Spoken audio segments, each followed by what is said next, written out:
What's up, guys? Moi, c'est Lucie. Et moi, c'est Cindy. Et vous écoutez En privé, s'il vous plaît.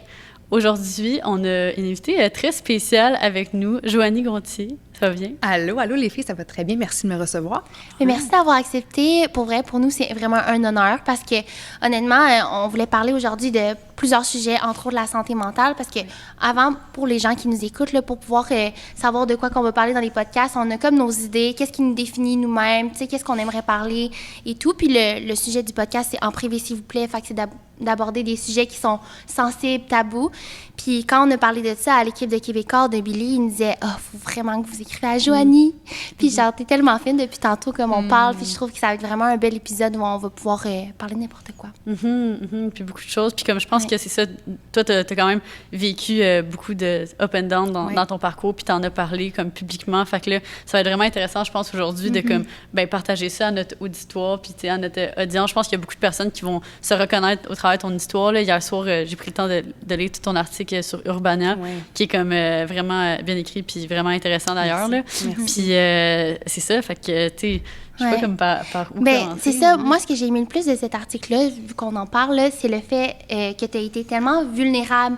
Tu sais, tu as été capable de parler de ton parcours de A à Z avec, c'est ça, une belle vulnérabilité. Puis moi, je trouve que c'est vraiment une qualité à avoir. Puis nous, on est créatrices de contenu, comme je t'ai dit plus tôt. Puis c'est vraiment important sur nos réseaux d'être comme ça aussi avec notre audience. Puis c'est là depuis peu, en fait, que j'ai réalisé que quand on parle de nos incertitudes, les choses qu'on vit dans la vie qui sont plus difficiles, tu sais, moi, j'ai beaucoup de stress, puis j'ai encore de la misère à dire que c'est le mot anxiété, tu sais, je trouve que c'est difficile.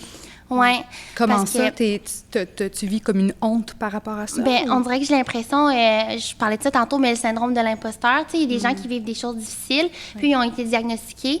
Puis c'est là, 2 ans ou 1 an, en fait, quand on a commencé à faire, justement, avoir nos entreprises. Puis j'avais beaucoup comme un gros nuage gris sur ma tête, puis je savais pas c'était quoi au juste. Puis je voyais des gens qui disaient, tu sais, si tu vis pas d'anxiété, c'est comme à la mode de dire ça, ben tu dis pas de l'anxiété, c'est du stress. Fait que j'essayais d'enlever ça. Fait qu'on t'a tout de suite shamé. Ouais. Mais tu sais, j'en parlais pas sur mes réseaux, là. C'était vraiment comme, tu sais, dans ma vie de tous les jours. Puis à un moment donné, j'étais comme, non, mais ça se peut pas, là, que ça soit juste du stress. Puis là, j'ai été comme consultée, puis là, j'ai compris c'est quoi que j'avais, puis ça fait du bien. Tu sais, des fois, on se dit, il faut pas mettre d'étiquette sur nous, mais des fois, quand on a des mots sur qu'est-ce qu'on vit, c'est ça, c'est rassurant aussi de savoir que c'est quelque chose de spécifique, puis que ça existe, puis qu'il y a beaucoup de gens qui le vivent, puis que, tu sais, il y a certaines choses que tu peux faire pour aider ça. Puis, tu sais, l'anxiété, c'est le mal du siècle. Le stress, c'est j'ai un examen, je suis stressée. J'ai une entrevue pour une job, je suis stressée. Mais une anxiété chronique qui t'accompagne quand tu te lèves le matin, puis qui est là quand tu te couches le soir, qui t'empêche de respirer des fois, puis il y a divers degrés, évidemment, là.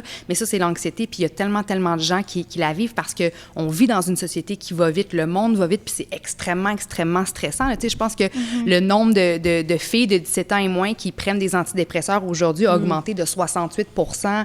La détresse est répandue en ce moment. C'est important de parler d'anxiété, de parler de stress. Puis tu vois, si vous avez parlé de mon texte sur Urbana, moi, j'ai raconté une histoire que j'aurais aimé qu'on me raconte, moi, quand j'allais pas bien, parce que je me suis dit, hey, c'est une chose de dire, hey, j'ai une relation complexe avec la nourriture, ou j'ai vécu une déprime, ou je suis anxieuse, ou j'ai une relation malsaine avec l'alcool, mais il y a personne qui montre pour de vrai à quoi ça ressemble le quotidien de quelqu'un qui vit ces problèmes-là.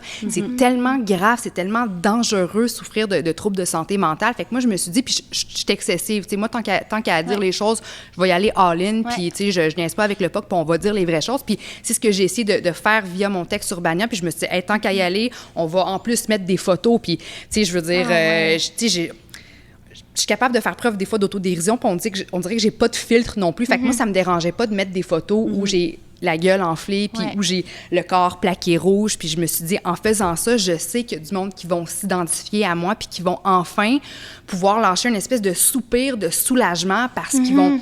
Tu sais, ils se sont tellement sentis seuls tout ce temps-là, puis là, enfin, ils vont voir que quelqu'un les comprend, que quelqu'un aussi traverse ce qu'eux traversent en ce moment. Puis c'était ça mon but, puis je pense que c'est mission accomplie parce que je reçois chaque jour des messages de gens qui me disent « My gosh, merci. » Fait que pour moi, ça, c'est le plus beau cadeau au monde. Puis c'est comment que tu as eu ce déclic-là, justement? Tu sais, si toi, tu n'as pas eu personne à qui tu aurais pu lire cet article-là ou, tu sais, avoir de l'information, comment tu t'en es rendu compte?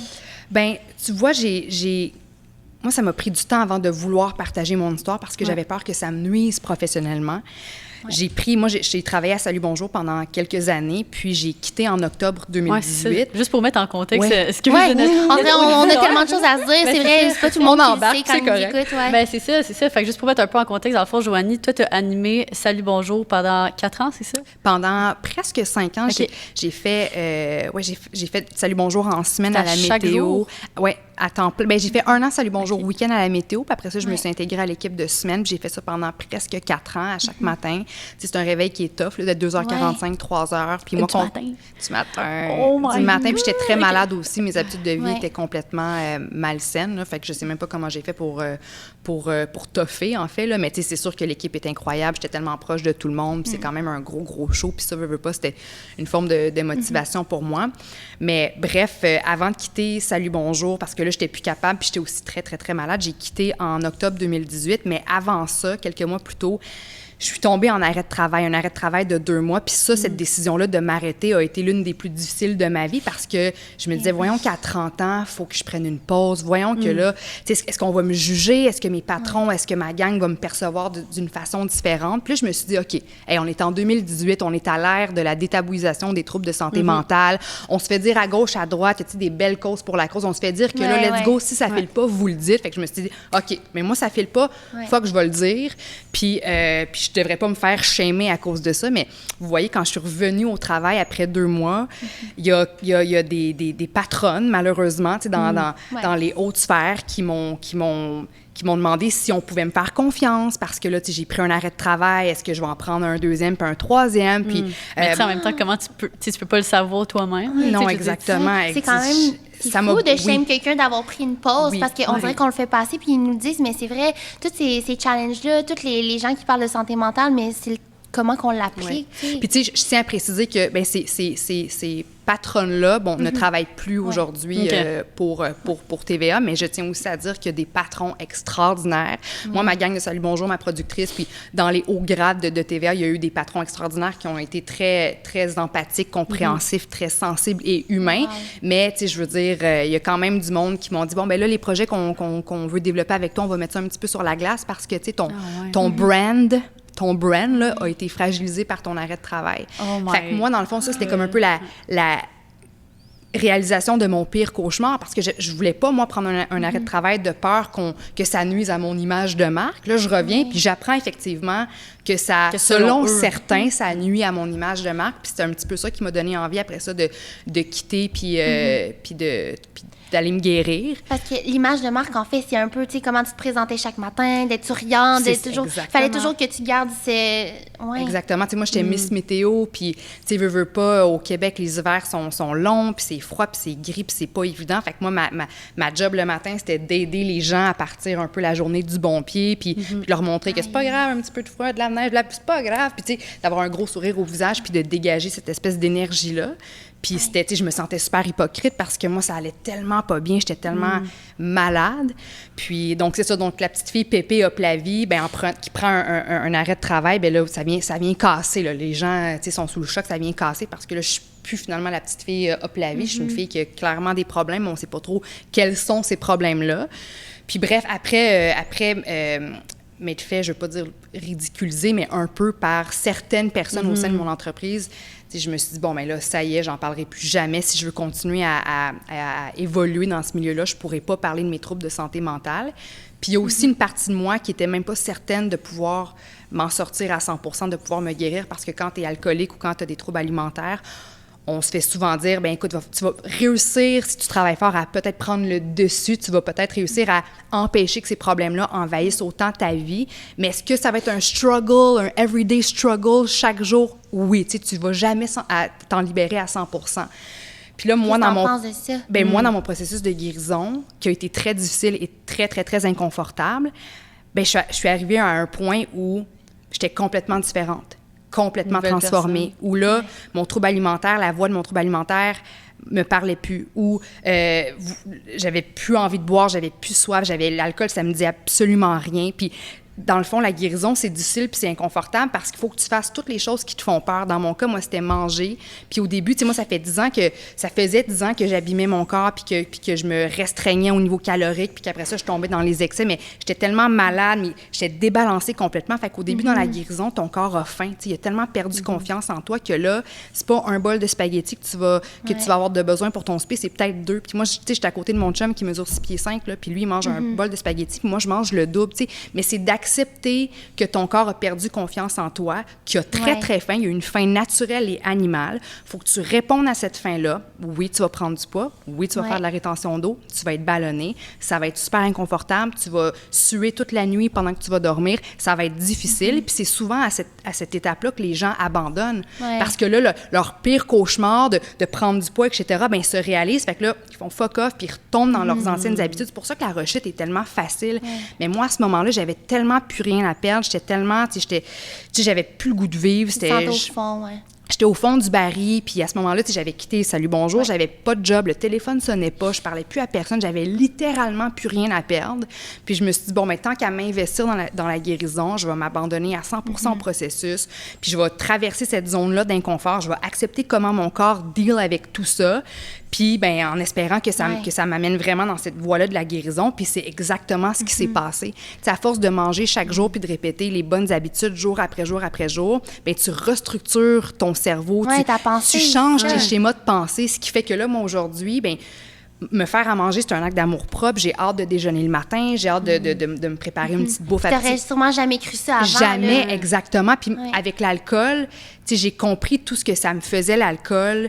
Tu sais, en repensant à toutes les niaiseries puis toutes les gaffes que j'ai faites, tu sais, là, si mon chum s'ouvre une bière à côté de moi, ça me lève le cœur. Je pensais jamais arriver à ce point-là aujourd'hui. Donc, quand je me suis sentie tellement solide puis sécure dans ma guérison, quand je me suis tellement sentie comme une nouvelle femme, là, je me suis dit, c'est pas vrai que je vais garder ça pour moi parce qu'il y a du monde qui rush tellement puis ils ont besoin de savoir qu'une fois que tu passes le bout vraiment, vraiment chiant, là, bien qu'après ça, t'as réussi, puis t'es plus pareil, t'as changé, puis qu'il y a comme une nouvelle vie qui démarre à nouveau. Fait que c'est comme devenu une mission, puis c'est ça, étant un petit peu excessive, il n'y a pas de juste milieu. Fait que moi, je me suis dit, tant qu'à raconter mon histoire, je vais la raconter comme du monde.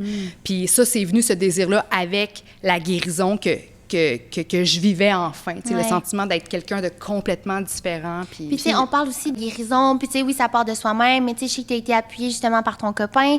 Puis aussi, je trouve que c'est vraiment important, comme on disait, par son milieu de travail, d'être appuyé. Tu sais, comment tu as vécu ça, là, ça fait 10 ans bientôt que tu es avec ton copain? Oui.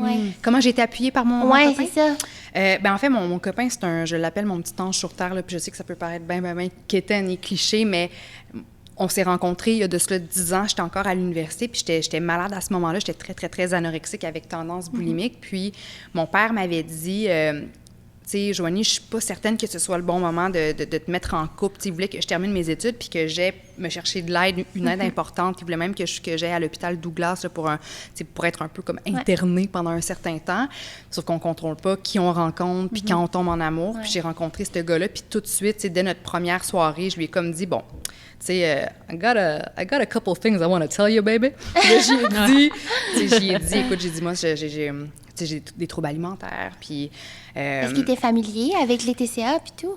Lui, ça, non, vraiment. Mon chum, je sais pas, c'est comme la personne la plus équilibrée sur Terre. Lui, l'excès au niveau de la consommation ou de l'alcool ou les troubles alimentaires, il n'a pas connu ça. Il n'y a personne dans sa famille non plus. Tu sais, sa mère, elle n'a pas ces problèmes-là non plus. Je pense que pour lui, c'était difficile de comprendre. Puis je pense que ça l'est pour bien des gens. Tu sais, quelqu'un qui est boulimique ou qui a des excès alimentaires, souvent, on va se faire dire comme, fais juste manger moins, tu sais, mange moins. Mais c'est pas, tu sais, c'est tellement mental. Comme, je te garantis que j'ai pas envie de vider un pot de margarine, là. C'est mental. Quand je suis en espèce de crise boulimique, tassez-vous tout le monde. Exactement. Ça, tu disais comment que ton chum a été présent au travers de tout ça. Puis je pense aussi, moi, j'en ai côtoyé aussi, genre, des amis qui souffrent d'anorexie, de boulimie, puis tout ça. Puis j'ai toujours eu de la difficulté à savoir exactement comment tu fais pour comme vraiment être là pour ces personnes-là. Qu'est-ce que tu peux, comment tu peux les aider pour amener du réconfort ou juste pour être présent, tu sais? Écoute, c'est tellement une bonne question, ça, parce que, tu sais, moi, mon chum, pendant 10 ans, il a tout fait parce qu'au fil des années, ma situation s'empirait, là, puis ça devenait vraiment, tu sais, j'étais plus capable de fonctionner, mais, tu sais, il a tout fait, il a essayé d'être tendre, d'être doux, d'écouter, d'être aimant. Il a toujours été aimant, peu importe à travers tout ça, mais il y a d'autres moments où il avait tellement peur pour moi, il était tellement découragé que là, il essayait tu sais, de jeter ma nourriture, de m'empêcher physiquement d'aller boire de l'alcool, de vider les bouteilles de vin, mais sauf que quand tu es en espèce de crise, ben là, moi, je virais complètement folle, là. Puis, tu sais, j'avais pas de problème à aller rechercher ma bouffe, tu sais, dans la poubelle. Il y avait un dépanneur en face de chez moi. Je retournais m'acheter de l'alcool. Je dépensais des sommes d'argent folles. Puis, fait qu'il a comme compris à ce moment-là que lui, tout ce qu'il pouvait faire, c'est être là, m'aimer, ou sinon me quitter. Puis, tu sais, moi, tout au long des 10 années où on était ensemble, je comprenais pas pourquoi il restait. Je me suis dit, ben voyons, tu sais, moi, si c'était l'inverse, puis que j'étais avec une espèce d'alcoolo par rapport à une espèce de boulimique comme ça, qui est le maître de l'auto-sabotage, moi, en tant que personne qui t'aime, je pense pas que j'aurais pu juste être là puis te voir la personne que j'aime se faire du mal comme ça, se violenter. Fait que je comprends pas, les filles, pour vrai, pourquoi il est resté. Mais tout au long, une fois qu'il a compris que physiquement ou verbalement, il pouvait pas m'empêcher de faire ce que moi, j'avais envie de faire, bien, il a juste décidé d'être là, d'être aimant puis de me donner tout son amour, tu sais, le soir, même après une dure soirée, me serrer fort dans le lit le soir, me dire qu'il m'aime, me dire que je vaux plus que ce que je pense que je vaux dans ma tête, tu sais. Juste des espèces d'affirmations, des commentaires positifs, puis de l'amour, un regard tendre, puis doux, puis aimant, puis une présence physique aussi, parce que moi, veux pas, tu sais, quand t'es malade à ce point-là, tu t'arranges pour un peu te pogner avec... T'isoler, puis tu sais, moi, je me chicanais avec... Tu sais, j'ai une famille extraordinaire, des parents, puis des sœurs super, mais... Oui, puis je faisais exprès pour envoyer chez tout le monde pour être capable, après ça, de juste être seule à baigner dans mon trou noir, tu sais. Puis fait que j'étais une mauvaise amie, une mauvaise sœur, une mauvaise tante, une mauvaise fille, mais à travers tout ça, j'avais mon pilier qui était mon amoureux, qui m'a donné tout son cœur, tout son amour pour une raison que j'ignore, mais Dieu que je suis reconnaissante pour ça, parce que je serais pas ici aujourd'hui sans ce gars-là, tu sais. Puis là, je suis fière en même temps de lui montrer comme la nouvelle moi, puis de partir ce nouveau chapitre-là de notre vie en lui donnant tout ce que j'aurais donc voulu lui donner pendant 10 ans, les déjeuners ensemble, les petits soupers, les soupers de couple, les activités. Tu sais, je n'étais pas présente pour notre couple pendant 10 ans. Puis là, je suis comme, tu sais, je vais me reprendre. Ça a été ça, excuse-moi, je te coupe, mais ça a été ça dès le départ. Tu sais, quand vous êtes rencontrés, justement, tu avais déjà tes troubles du comportement alimentaire. Oui, bien, tu vois, puis c'était... vraiment sous pas un nouveau jour, mais tu sais, en quelque sorte. Oui, bien, tu vois, quand on s'est rencontrés, j'étais anorexique. Donc là, on faisait des trucs ensemble, des activités. On allait jouer au tennis, on allait au cinéma, on faisait toutes ces choses-là, mais moi, je mangeais pas. Puis je trouve que j'étais une pro-menteuse, manipulatrice, puis j'avais toujours des excuses. Non, j'ai mangé avant de m'en venir. Ouais, non, ça vient souvent. Si j'étais serveuse au restaurant, non, j'ai pris un petit burger avant de m'en venir parce que, tu sais, lui, il habitait à Longueuil, moi, j'étais sur la Couronne Nord. Fait que, tu sais, j'avais toujours, non, je suis partie, j'étais allée me chercher de quoi sur la route, tu sais. Puis je pense qu'il savait que, tu sais, je bullshitais un peu. Mais il reste que quand tu manges pas, moi, en tout cas, c'était comme ça, quand je mangeais pas, je me sentais tellement en contrôle, puis tellement fière, puis euphorique à la limite. Puis l'anorexie, tu sais, c'est comme une dépendance, puis ça me donnait beaucoup, je sais pas, d'énergie. Puis fait que j'étais capable de m'offrir à 100% à mon copain, puis de faire des activités, parce qu'en plus, je me trouvais bien belle, tu sais, j'étais raide maigre, puis je me sentais, tu sais, au top de ma forme, puis fait que là, j'avais envie qu'on aille faire des trucs avec ses amis, j'avais envie de me montrer, de faire mon show, d'être là avec mon chum, d'être, tu sais, la meilleure version de moi-même, parce que physiquement, je trouvais que j'étais la meilleure version de moi-même. Tout ça à ce moment-là. Absolument. Mais tu sais, je veux dire, des fois, il me réveillait, puis il me surprenait avec des pains dorés, là. Tu sais, je veux dire, mais moi, tu me surprends pas avec des pains dorés le dimanche, là. Ben, toi, ça te fait faire un cauchemar. Ben oui, un cauchemar, une crise de panique. Puis je devenais fâchée, tu sais, parce que là, on me sort de ma routine, on me sort de ma zone de confort. Fait que, tu sais, mon pauvre chum qui veut juste, au début de la relation, surprendre sa blonde au lit avec des pains dorés. Puis moi, je pète ma coche, là, que vite compris que tout ce qui est relié à la bouffe avec moi, on garde ça mort, on touche pas à ça. Puis bien après ça, au fil du temps, tu sais qu'après, mettons, 4-5 ans d'anorexie, là, je suis malade, j'ai faim, je suis en totale dénutrition.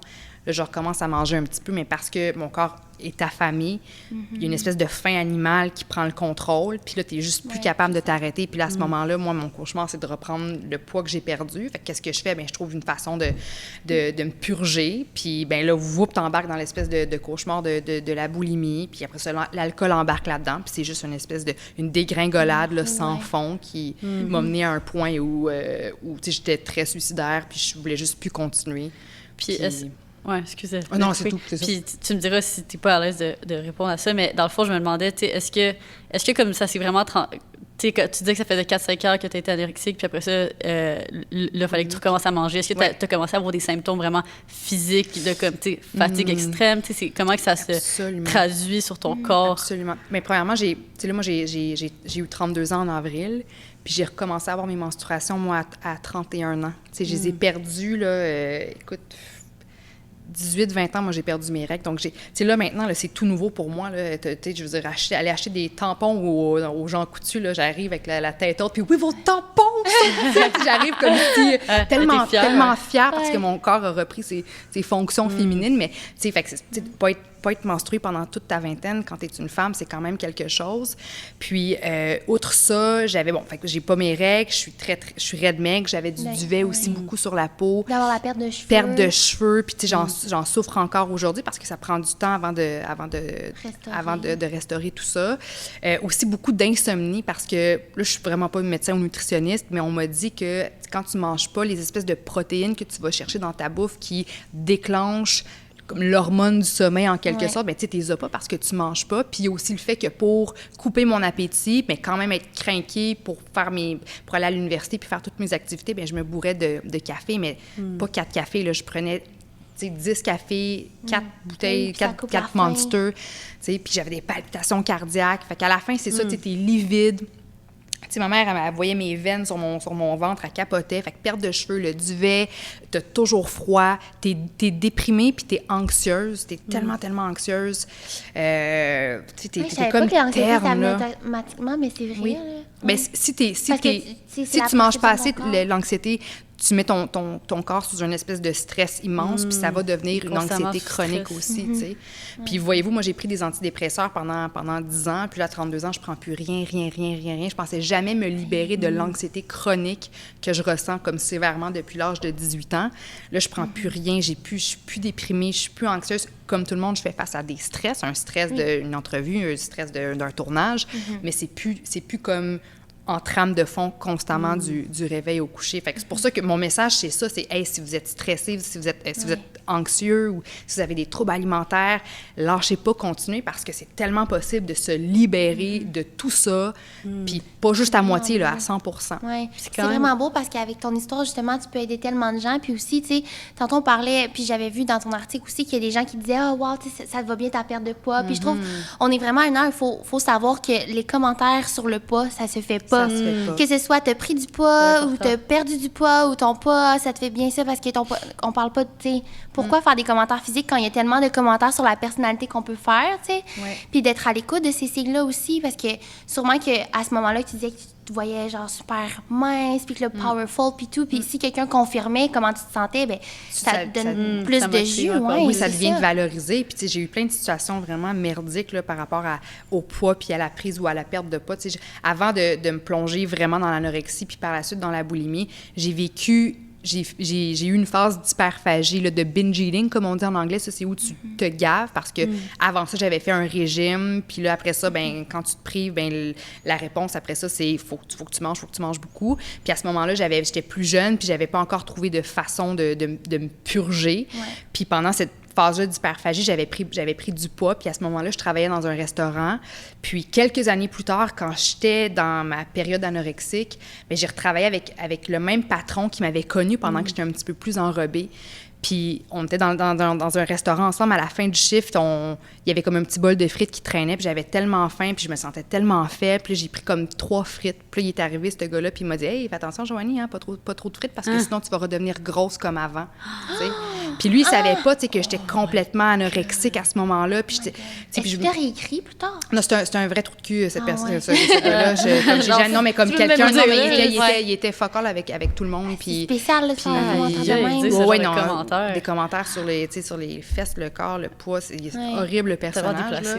Puis, tu me faire recruter à l'université dans une agence pour faire partie d'une agence de mannequinat, tout ça. Tu sais, les profs qui me prennent à part dans les cours pour me dire que je vais aller loin parce que oui, je suis bonne, mais en même temps, là, j'ai le physique de l'emploi, blablabla.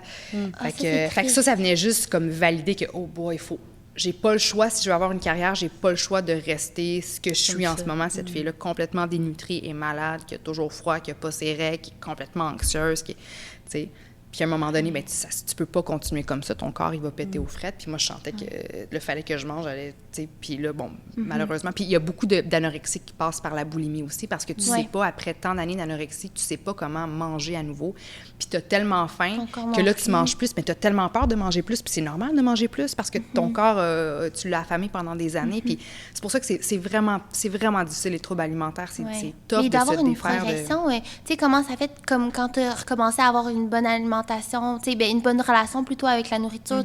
C'est sûr, c'est pas du jour au lendemain que tu peux manger n'importe quoi, puis il y a des types d'aliments sûrement. Comment ça fonctionne? Pour moi, là, puis je sais que c'est pas comme ça pour tout le monde, mais j'avais tellement plus rien à perdre, puis j'étais tellement écœurée de ma vie, puis tellement déçue de la fille malade que j'étais. Tu sais, je veux dire, quand la mort a l'air plus intéressante que la vie, pour vrai, si tu dis après ça, bon, mais pour exister puis pour retrouver mon bonheur, il faut juste que je mange puis que j'accepte de prendre du poids puis que je me nourrisse. Bon, on dirait que tu vois tout ça d'une autre façon. Tu sais, quand tu as des pensées suicidaires puis que tu réussis à t'en sortir, ben manger, finalement, c'est plus épeurant. Puis prendre du poids, c'est plus finalement épeurant. Fait que moi, j'étais vraiment rendue à ce point-là, creux dans ma détresse, que, bon, après ça, bring it on, là, petite prise de poids, manger un spaghetti, bring it on. Puis c'est pour ça que moi, j'ai bien accueilli ça dans ma vie. Puis tu sais, je veux dire, je respecte mon corps, puis je l'honore pour tout ce qu'il fait pour moi, puis je veux juste, je vais lui donner le temps qu'il a besoin pour qu'il regagne sa confiance en moi, puis je vais, tu sais, je veux dire, je compare plus, moi, si je vais probablement manger 2 fois plus que toi, puis c'est pas grave, puis je me juge pas parce que j'écoute mes signaux, puis, tu sais, je suis plus dans l'espèce de mentalité de binge, tu sais, je vais me prendre une bonne assiette, je vais manger, je vais déguster, après ça, je vais me dire, bon, mais est-ce que j'ai encore faim? Oui, faim, je vais me prendre une deuxième assiette, puis je me juge plus. Puis, tu sais, c'est tellement important. Là, je sais pas si ça vous est déjà arrivé, mais moi, exemple, pas mon ex, mais une autre relation que j'avais eue, là, j'allais dans sa famille, puis on dirait qu'on m'offrait toujours la plus petite portion, mettons, comparé à lui, parce qu'il y avait comme des hommes. Puis, ben moi, je mange beaucoup, tu sais, c'est juste comme ça que je suis, genre. Fait qu'on dirait que j'étais gênée d'en redemander, mais je comprenais pas pourquoi, tu sais, mettons qu'on offrait, dans ce temps-là, je mangeais plus de viande, puis là, il y a des portions de viande, mais comme j'avais tout le temps le petit, je sais pas pourquoi. Hey, mais là, tu viens. Je suis tellement d'accord avec toi. Puis moi aussi, je suis une fille, tu sais, je veux dire, avant de tomber dans l'enfer des troubles alimentaires, là, j'étais, tu sais, je mesure 5 et 9. Moi, j'ai eu mes règles au début à 16 ans. Fait que, tu sais, j'étais grande puis pas mal filiforme, là. Mais j'avais, tu sais, je mangeais 2 burgers. Tu sais, j'ai toujours eu un bon appétit. Puis j'ai jamais souffert d'embonpoint. Je prenais pas de poids. Tu sais, j'étais active, tout ça. Puis on me jugeait parce que je mangeais beaucoup, tu sais. Puis je trouvais ça, tu sais, mes ex-copains ou le monde qui me voyait manger, tu sais, je mangeais un 12 pouces, moi, au Subway. Moi aussi, puis là, on est comme des voyons, vraiment. Ben, Moi, je mangeais un 12 pouces, puis j'étais, tu sais, je prenais pas de poids. Puis, tu sais, bon, je pense que aussi j'étais en croissance, mais encore à ce jour, tu sais, je veux dire, j'ai un bon appétit, puis serre-moi une bonne portion, puis on se fait tout de suite comme catégoriser. Ben non, mais tu es une fille, un burger pour toi, 2 burgers. C'est ça, il y a vraiment un genre de préjugés dans notre société de comme si parce que t'es une fille, t'es une femme, il faudrait que tu manges moins, mais tu sais, alors que ça n'a aucunement rapport. Exactement. Les corps sont tellement différents puis uniques, puis tu sais, je veux dire... La science en connaît très peu encore sur le métabolisme puis sur comment le corps fait pour prendre et pour perdre du poids malgré ce qu'on sait déjà, mais c'est tellement plus compliqué que ça, là. Tu sais, moi, je veux dire, je mange beaucoup, là, aujourd'hui, puis je pense, ça fait 1 an et demi que puis tu sais, je me pèse pas, j'ai plus de balance, mais quand je fais des suivis, ça fait presque 2 ans que je reste au même poids, puis tu sais, j'en mange en tabarnouche des calories, là. Puis j'aime ça, puis je me sens tellement énergique, puis tellement heureuse, puis justement moins anxieuse. Le fait de nourrir son corps comme du monde, parce que c'est pas vrai qu'il faut manger 1300 calories, les filles, là. Ça n'a pas rapport. Moi, je compte pas non plus mes calories, mais de manger des bonnes portions, puis de collationner, puis de fuel your body, là. Oui. Vraiment, écoute, on dirait que... Genre, on parle de tellement de choses que je vais aborder, là. Ouais, c'est ça. Moi, j'ai déjà changé un le corps, la santé, tu sais. On parlait tantôt de remercier son corps, mais moi, la première fois que j'ai fait du yoga, puis, tu sais, j'en ai parlé dans un épisode où une de mes amies, elle m'a comme pesé le dos, là. Justement, c'est elle qui donnait le cours, puis elle disait... pensez à votre corps, remerciez-le, il vous a amené ici aujourd'hui, puis on dirait que j'avais jamais réfléchi au fait que mon enveloppe, mon corps, de le remercier, genre, tu dis ça, j'ai des frissons. Ouais, je me suis mis à pleurer. C'était la première fois que je faisais du yoga, puis là, elle disait ça, puis là, comme, j'étais là, c'est vrai, je me suis rendue ici aujourd'hui, puis moi, ça me stressait de me rendre là, parce que là, je prenais l'autoroute, là, j'allais ici, ça, tu sais, c'est fou, il faut vraiment le remercier pour tout ce qu'on fait, puis, tu sais, nous, on travaille beaucoup dans nos journées, là, on est à l'ordinateur, là, ça va vite, puis là, il y a des lancements, il y a des ça, puis des fois, j'oublie de manger. Puis c'est vraiment pas correct, tu sais. Puis là, à un moment donné, j'ai mal à la tête. Puis là, mon chum est comme, mais t'as pas mangé. Puis là, c'est juste parce que je l'ai oublié, parce que j'étais tellement dans le travail. Fait que depuis ce temps-là, ben là, je m'accorde du temps pour manger. Fait que entre telle heure et telle heure, c'est un lunch. Comme si je faisais du 9 à 5 dans un bureau. Ben j'ai ça, mais c'est à la maison, tu sais. Sinon, c'est sûr que je peux passer à côté. Mais c'est parce que c'est tellement facile aussi, vu qu'on travaille tout le temps à la maison. Puis c'est comme ton bureau à la maison, ben c'est comme, t'es juste full absorbé dans ton travail. Puis c'est genre, tu continues, puis tu te rends pas compte, là. Il faut que tu t'imposes une heure, là, puis que tu prennes ce temps-là. Là, puis c'est vrai, puis je comprends, puis je pense qu'il y a bien des gens dans cette situation-là. Juste, tu sais, moi, des fois, je travaille, puis j'ai tellement envie de pipi, là. Je me dis, non, je vais y aller. Finalement, il y a 4 heures qui s'écoulent, puis tu sais, merde, tu sais. Fait que je peux comprendre aussi que c'est la même affaire avec la nourriture, mais c'est important. Tu sais, le cerveau consomme que des glucides, des bons glucides idéalement, là. Puis tu sais, on est une machine, on a des organes, on a un cerveau, on a besoin de se nourrir, de s'alimenter, puis tu sais, à des intervalles quand même rapprochés, puis c'est tellement, tellement important. Puis moi, je vous le dis, la nutrition, puis encore là, je suis pas médecin ni nutritionniste, mais puis tu sais, je veux dire, j'ai plus de restrictions, je me permets tout ce que j'ai envie de manger, mais il reste que manger quand même santé, des bonnes choses, des fruits. Avant, j'avais peur des fruits en raison du contenu de sucre, mais tu sais, c'est le cerveau est fait pour consommer ce type de sucre-là précisément, les fruits, des patates, c'est tellement, tellement bon. Puis la seconde que j'ai commencé à m'en offrir comme une abondance sur une base régulière, des bons fruits, des bons légumes, des patates, des pâtes, des bons pains. De sur ton niveau d'énergie, je trouve. Oui, puis l'espèce de paix intérieure. Tu sais, avant, j'étais tout le temps un peu tendue, anxieuse, mais quand tu donnes des glucides à ton corps, l'anxiété puis les pensées de déprime là, se diminuent, mais ça n'a aucun bon sens. Alors, si ceux qui nous écoutent en ce moment ont des petits problèmes d'anxiété, je vous le dis, mangez pas nécessairement une barre Mars, quoique ça, c'est correct aussi, mais ayez pas peur des fruits, des pommes, des patates, parce que le cerveau a besoin de ça, puis vous allez tout de suite voir comme une diminution de vos symptômes d'anxiété. Je mets ma maison au feu. Oui, puis d'avoir une belle relation aussi avec ces aliments-là. Là, c'est tellement fun d'avoir un bon bol, là, tout colorful, comme des trucs. Tu sais, je veux pas là, tout ce qui, la nourriture végane ou les affaires qui sont raw, là, qu'on a juste besoin de cueillir, puis on le mange, là, c'est tellement coloré, puis c'est la nature qui nous donne ces cadeaux-là. Mais c'est vraiment fou, là. Moi, j'ai tellement vu une différence comme...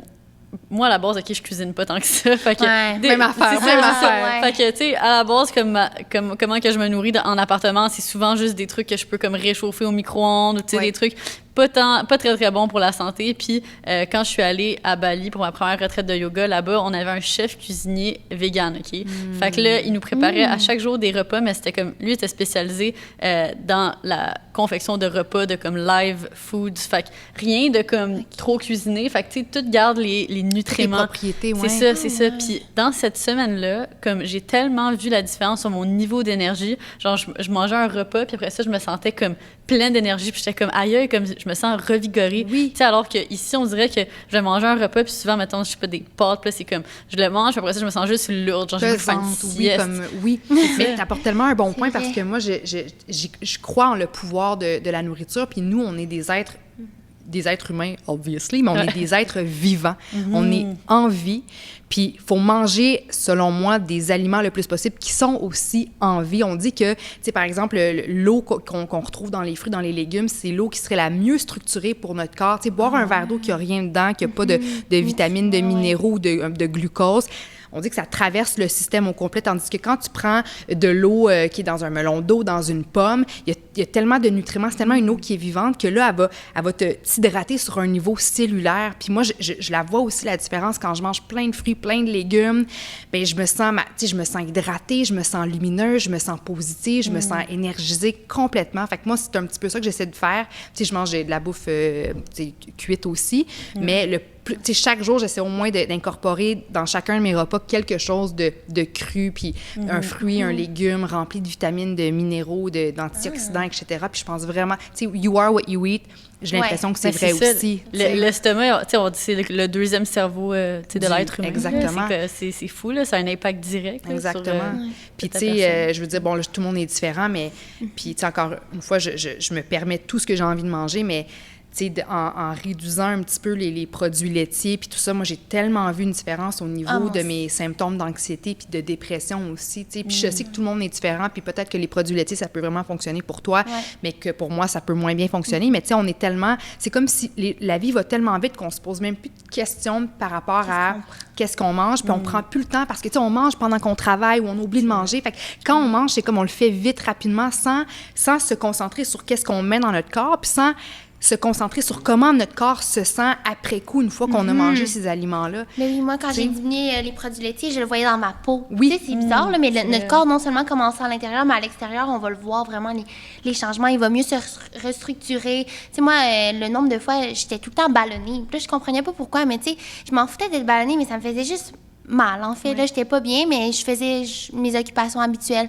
Puis à un moment donné, justement, en arrêtant le lait, j'ai vraiment compris à quel point c'était ça, tu sais, mon problème à moi. Puis comme tu dis, ça dépend de chaque personne, là, mais puis tout le monde est différent. Sans plus là. Oui, tu sais, c'est pas pour vilipender soudainement les produits laitiers. Il y en a qui ne jouent que par ça, mettons. Tu sais, il y a pas d'aliments... J'ai encore la misère avec les fromages, mettons. Ben oui, c'est tellement bon, du fromage. Puis tu sais, je continue à en manger aussi, tu sais.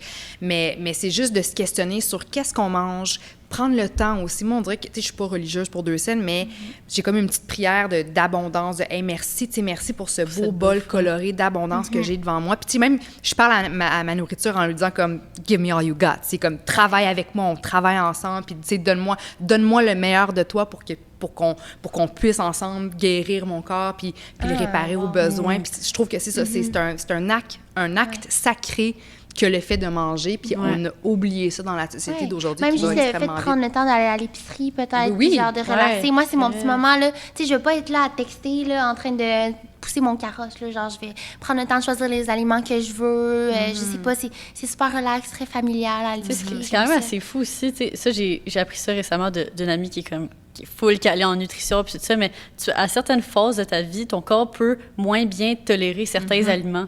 Fait comme, tu sais, des fois, mettons, si à une certaine partie de ta vie, toi, mettons, si tu as une intolérance au lactose, tu sais, ça se peut que dans 5 ans, tu n'aies plus cette intolérance-là puis que tu sois intolérante à quelque chose d'autre. Mais comme c'est pour ça que c'est tellement important aussi de, des fois, justement, s'arrêter puis se questionner, OK, qu'est-ce que je mange réellement? Puis comme, tu sais, des fois, tu vas avoir des périodes que tu te sens tout le temps plus fatigué. Bien, c'est peut-être parce que tu as développé une intolérance puis qu'il y a quelque chose que ton corps processe moins bien. Puis là, quand tu es comme intolérant à un aliment, c'est que tous tes organes travaillent comme en double, là, puis genre travaillent bien plus, là, fait que toute ton énergie va là. Fait qu'après ça, dans ton quotidien, tu te sens tout le temps comme drainé, puis tout ça. Oui, puis on parlait de trucs qu'on ingérait, là, mais tu sais, je sais pas si ça vous est arrivé d'entendre des histoires de gens qui avaient la pilule contraceptive, ils ont arrêté, puis là, à quel point leur corps a répondu à ça, mais c'est fou les changements parce que moi, j'ai pris la pilule contraceptive dès que j'étais super jeune parce que tout le monde faisait ça. Tu pouvais aller le demander à l'école, tu sais, à l'infirmière de l'école. On nous disait qu'on pouvait la prendre aussi si on avait des problèmes d'acné ou boutons. Fait qu'il y a plein de filles qui n'étaient pas actives sexuellement, mais qui voulaient l'utiliser pour ses bienfaits cutanés. Puis moi, quand j'avais arrêté de la prendre, justement, j'ai eu beaucoup d'acné, puis c'est là que ça a vraiment commencé, puis qu'encore aujourd'hui, j'ai de la misère avec ça, tu sais. Fait que je l'ai repris parce que, tu sais, je me suis pas posé de questions, puis je préférais ça que de comme perdre la confiance que j'ai en moi, d'avoir peur de montrer sur les réseaux, tu sais, de mettre des filtres souvent comme pour me protéger, tu sais. Mais c'est qu'on se pose pas assez la question. Puis là, encore aujourd'hui, tu sais, je me demande un peu qu'est-ce que je veux faire par rapport à ça parce qu'on est comme sous l'emprise de... c'est comme dépendant de ça. Dans le fond, il faut juste... On est déconnecté de soi-même, puis je le dis avec beaucoup de compassion parce que je sais à quel point tout va vite, puis il y a des... On a de la pression sur nos épaules, on essaie de live up à tout plein de standards. Puis les temps sont pas nécessairement évidents, mais si on est capable de se regarder un peu plus de l'intérieur plutôt que de l'extérieur, puis de juste touch base avec soi-même, c'est fou à quel point on peut en réaliser des trucs. Puis si on essaie d'écouter un peu plus les signaux, puis les messages que notre corps nous envoie, on est tellement capable d'en apprendre un peu plus sur soi-même, puis après ça, prendre les bonnes décisions pour s'aider, pour continuer à aller vers le droit chemin. Fait que moi, j'invite tout le monde vraiment à juste... prendre un petit peu de temps pour s'écouter. Arrêter de se juger, arrêter d'essayer de se manipuler ou de se plier pour répondre aux standards, puis de juste comme bring it back home, là, ramène ça à toi, écoute-toi, puis essaie de ne pas t'en faire avec ce que les autres pensent, avec les opinions des autres, puis parce qu'au final, il n'y a rien de tout ça qui importe, là, puis je l'ai vécu, moi j'ai toujours voulu, j'ai une peur profonde de décevoir, j'ai une peur de l'échec, j'ai toujours voulu plaire aux autres, puis c'est pour ça que je me suis fait vivre, j'ai l'impression, tout ça, manque d'estime, manque de confiance. Puis là, aujourd'hui, le fait d'avoir été vulnérable au point de j'ai plus rien, puis j'ai plus rien à perdre, on dirait que ça m'a permis de vraiment juste rebâtir une confiance en moi, puis d'arrêter de... Excusez-moi, give a fuck à propos de ce que les autres pensaient. Je sac beaucoup, moi, dans la vie. Je suis désolée. Ça détonne avec la petite liste météo que le monde a vue. Je suis sacrée 13 fois. Tu devrais raconter ton histoire de slang à Bali, là, mais sans nommer l'entreprise. Là, non, écoute, moi genre, c'est vraiment... je ne me censure pas sur les réseaux. Fait que, tu sais, surtout, dans mes vidéos YouTube, tout ça, je vais m'exprimer comme je m'exprime naturellement et je sacre. Oui. Donc, puis moi, dans mes vlogs, tu regardes mes vidéos, c'est tout le temps comme ça. Puis là, j'avais un contrat avec une entreprise, puis que je vais pas nommer le nom, mais comme full, c'est une entreprise établie dans les cosmétiques depuis très, très longtemps. Mais comme, tu sais, si tu regardes mes vidéos, tu le sais que je sac, tu sais. Puis là, si on t'embauche toi, c'est qu'on embauche celle qu'on voit chaque jour sur les médias sociaux. Fait qu'il faut le savoir. C'est ça. Puis là, finalement, j'avais tout fait le contenu, j'avais créé une vidéo vraiment nice selon moi, puis tout ça. Puis finalement, je leur envoie la vidéo, puis ils me font directement, ils sont comme... checker, on va juste annuler le contrat. Ils me disent même pas genre, tu sais quoi changer ou quoi améliorer, ils sont juste comme, on va annuler. Puis ça m'était jamais arrivé de toute ma vie. Parce qu'ils t'ont trouvé un petit peu trop à bonne franquette, là, mais c'est ça, il était comme tu sacs trop. Puis là, j'étais genre, OK, mais tu sais, c'est juste ma manière d'être, c'est comme la personne que je suis, tu sais. Oui. Puis je trouve que, puis corrigez-moi si j'ai tort, puis peut-être que je dis juste ça parce que moi aussi, je suis une fille qui a le sacre facile, puis j'essaie de me justifier ou de redorer mon image moi-même, mais j'ai l'impression que, tu sais, quelqu'un de sophistiqué ou de distingué ou de classe, c'est plus que les... Ça va au-delà des mots qu'on prononce, c'est ce que tu dégages. Tu sais, je veux dire, toi, tu pourrais me sacrer 8 fois de suite. Tu m'as l'air d'une femme super sophistiquée, super distinguée, très, très bien avec toi-même aussi. Tu sais, je veux dire, je trouve que ça joue beaucoup. Qu'est-ce que tu dégages, à qui j'ai affaire au-delà de juste les mots que tu prononces. Vraiment. Mais c'est vrai, il faut aller plus loin que ça. Puis, tu sais, un peu comme... de plus en plus, on voit des gens qui ont des tatous apparents. Puis, tu sais, avant, on dirait que c'était comme... c'était super mal vu. Oui, c'est mal vu. Si t'as ça, tu corresponds à certains stéréotypes. Alors, c'est un peu la même chose. C'est ça, tu sacs pas à chaque bout de phrase. Puis, tu sais, là, comme tantôt, tu as dit, I don't give a fuck. C'est juste, on parle de ça, puis comme c'est le mot qui apprend. Ben oui, j'essaie de me forcer. J'étais comme, qu'est-ce que je pourrais dire? Puis, que là, à un moment donné, je vais pas créer un espèce de blanc de 10 minutes parce que je cherche une autre formulation. Tu sais, c'est ça. Puis surtout, je trouve que le podcast, c'est bon pour ça parce que c'est littéralement une discussion entre humains. Puis, on n'a pas à se censurer, se filtrer ou à essayer d'être quelque chose qu'on n'est pas nécessairement. Puis, moi, en fait, c'est ça. C'est que mon but, je suis tannée d'essayer d'être quelque chose pour les autres. Je veux être moi, puis c'est à prendre ou à laisser. Si je suis trop débauche pour toi ou si je m'exprime trop mal ou que c'est pas assez classe, ben embauche-moi pas, ciao, bye la visite, tu sais. Puis, je suis tellement d'accord. Puis moi, j'aime entendre parler du monde qui parle comme toi, qui parle comme toi. Je veux entendre du vrai monde. Je veux pas entendre un accent. Non. C'est pas moi qui se force à rendre exactement. Trop straight, trop droit. Puis, tu sais, qui parle comme s'il lit un livre. Là. Je veux pas ça, moi. Mais c'est fou parce que dans tes emplois passés, c'est pas un peu ça, mais tu avais un script, tu avais quelque chose à dire qui était comme... Ouais. Mais tu mettais un peu, par exemple, de ta touche personnelle. En fait, là... Quand je suis sortie de l'université, ma première job en télé, je travaillais à Météo Média, OK? Puis j'avais jamais fait de télé de ma vie. Puis, tu sais, je sortais d'un bac en journalisme où, tu sais, on apprend comment faire des topos, puis c'est de l'information. C'est comme Joanie Gontier, Montréal. Tu sais, c'est fait que là, je me donnais, puis j'étais jeune, puis là, j'essayais de me donner un style, tu sais. Il y aura un système dépressionnel, là. Tu sais, j'essaie de parler. Est-ce que tu as fait du journalisme aussi, comme ça, de rapporter des faits? Non, c'est ça. Tu sais, moi, je voulais, dans le fond, moi, j'ai toujours voulu être actrice, puis faire de la télévision, puis moi, je regardais Véronique Cloutier, puis j'étais comme, moi, c'est ça que je veux faire. Mais chez nous, puis tu sais, mes parents sont géniaux, mais veulent pas, tu sais. J'ai une sœur jumelle qui est médecin, là, tu sais, puis mes parents veulent pas. Sans le vouloir, j'ai l'impression, mais il y avait quand même une certaine pression. Puis nous, il fallait absolument aller à l'université, puis il fallait absolument faire les cours enrichis pour que le plus de portes possibles nous soient ouvertes. Puis, fait que là, moi, dans le fond, la voie du journalisme, communication journalisme à l'UQAM, c'était comme pour me permettre d'aller toucher à ce que je voulais vraiment, la télé, mais, tu sais, d'aller chercher comme le côté plus sérieux pour que mes parents soient comme un petit peu rassurés. Puis, tu sais, ma mère, elle me voyait comme la prochaine Céline Galipo, là. Et puis, tu sais, moi, j'ai jamais dit que c'était vraiment... Tu sais, moi, je voulais aller dans le sens contraire, mais au moins, tu sais, comme pour rassurer tout le monde. Puis avoir un plan B, tu sais, un bac au cas où que... Mais, tu sais, je savais que j'allais pas me diriger vers l'information tout de suite en sortant de l'école. Puis là, j'ai eu une audition à Météo Média qui a été complètement risible. Je me suis plantée. Là. Puis tout le monde riait. Tu devais être full stressée. J'étais tellement... C'est comme The Big Day. Oui, puis tu sais, j'avais jamais fait d'audition avant. Puis là, tu arrives dans la régie de Météo Média, puis tu t'en vas dans le studio, puis tu dans le fond...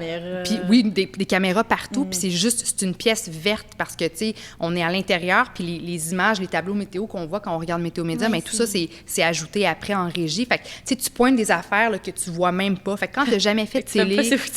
C'était horrible. Oui, c'est ça. Est-ce que vous avez comme... parce que justement, tu pointes des régions, des trucs que tu vois pas. Y a-t-il des points au moins pour savoir, OK, ça, c'est l'anneau d'hier? Bien, si supposons que... mettons, tu es devant un mur qui est vert, mais devant toi, tu as un petit écran là, de la grosseur d'un écran de laptop. Puis là, tu vois la carte du Québec. Puis quand je pointe, il faut que je regarde sur l'écran qui est devant moi. Puis là, OK, le Rouyn-Noranda... Je vais pointer ça là sur la carte. Mais au début, je pointais partout, puis nulle part en même temps. Oui, c'est ça. Puis à un moment donné, tu t'habitues, puis tu t'apprends, puis tu t'améliores. Mais au début, c'était vraiment difficile de focusser sur le décompte parce que Météo Média, si tu as un 2 minutes pour parler de ta carte météo, bien, à la fin de ton 2 minutes, il n'y a personne en régie qui peut t'ajouter 30 secondes si le segment est bon. Là, comme la pub est déjà préprogrammée. Fait que quand le décompte arrive à 0, ça coupe. Sauf qu'au début, quand il te reste 5 secondes, puis là, tu sens que tu finis ta phrase, là, tu n'as pas le temps d'en commencer une autre. Là, moi, il y a eu plein de segments à la télévision où j'étais un 5 secondes à juste faire un gros smile. Mais tu sais, en télé, 5 secondes, 5, 4, 3... Tu sais, juste écoute, c'était gênant, mais bref, ça a été une superbe école. Mais pour revenir à l'affaire de se donner un style en parlant, bien, moi, à Météo Média, surtout au début, là, je me la jouais très...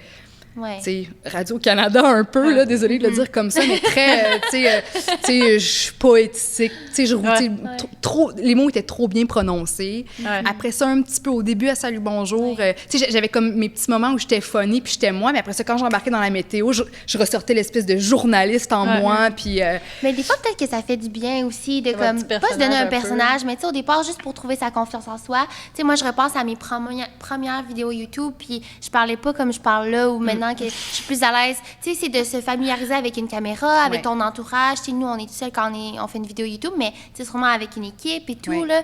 Puis c'est ça, au départ, je trouve que j'avais pas la même voix qu'aujourd'hui, mais vu que j'ai une voix aiguë, le monde se demandait si je me créais une voix. J'étais comme, non, c'est vraiment ma voix. Je sais pas comment vous l'expliquer. Oui, c'est ça. Puis ça, je trouvais ça dur parce que d'avoir des commentaires sur quelque chose que tu peux pas changer, tu sais, c'est plate, là. Ben non, c'est poche. Tu sais, je comprends, c'est tough tout ça parce que tu veux, tu sais, on est au Québec, on a, tu sais, notre culture à nous au Québec, contrairement aux autres provinces canadiennes, puis il faut être fier de sa langue, puis il faut bien la parler. C'est le fun de bien écrire, c'est le fun de bien parler, d'avoir un vocabulaire varié, de pas dire des si j'aurais à tout bout de champ. Fait que je comprends que... Puis surtout quand tu es à la télévision ou à la radio, ben tu as une plateforme, tu as une tribune. Avoir un micro, puis être entendu et vu par le public québécois, c'est un privilège.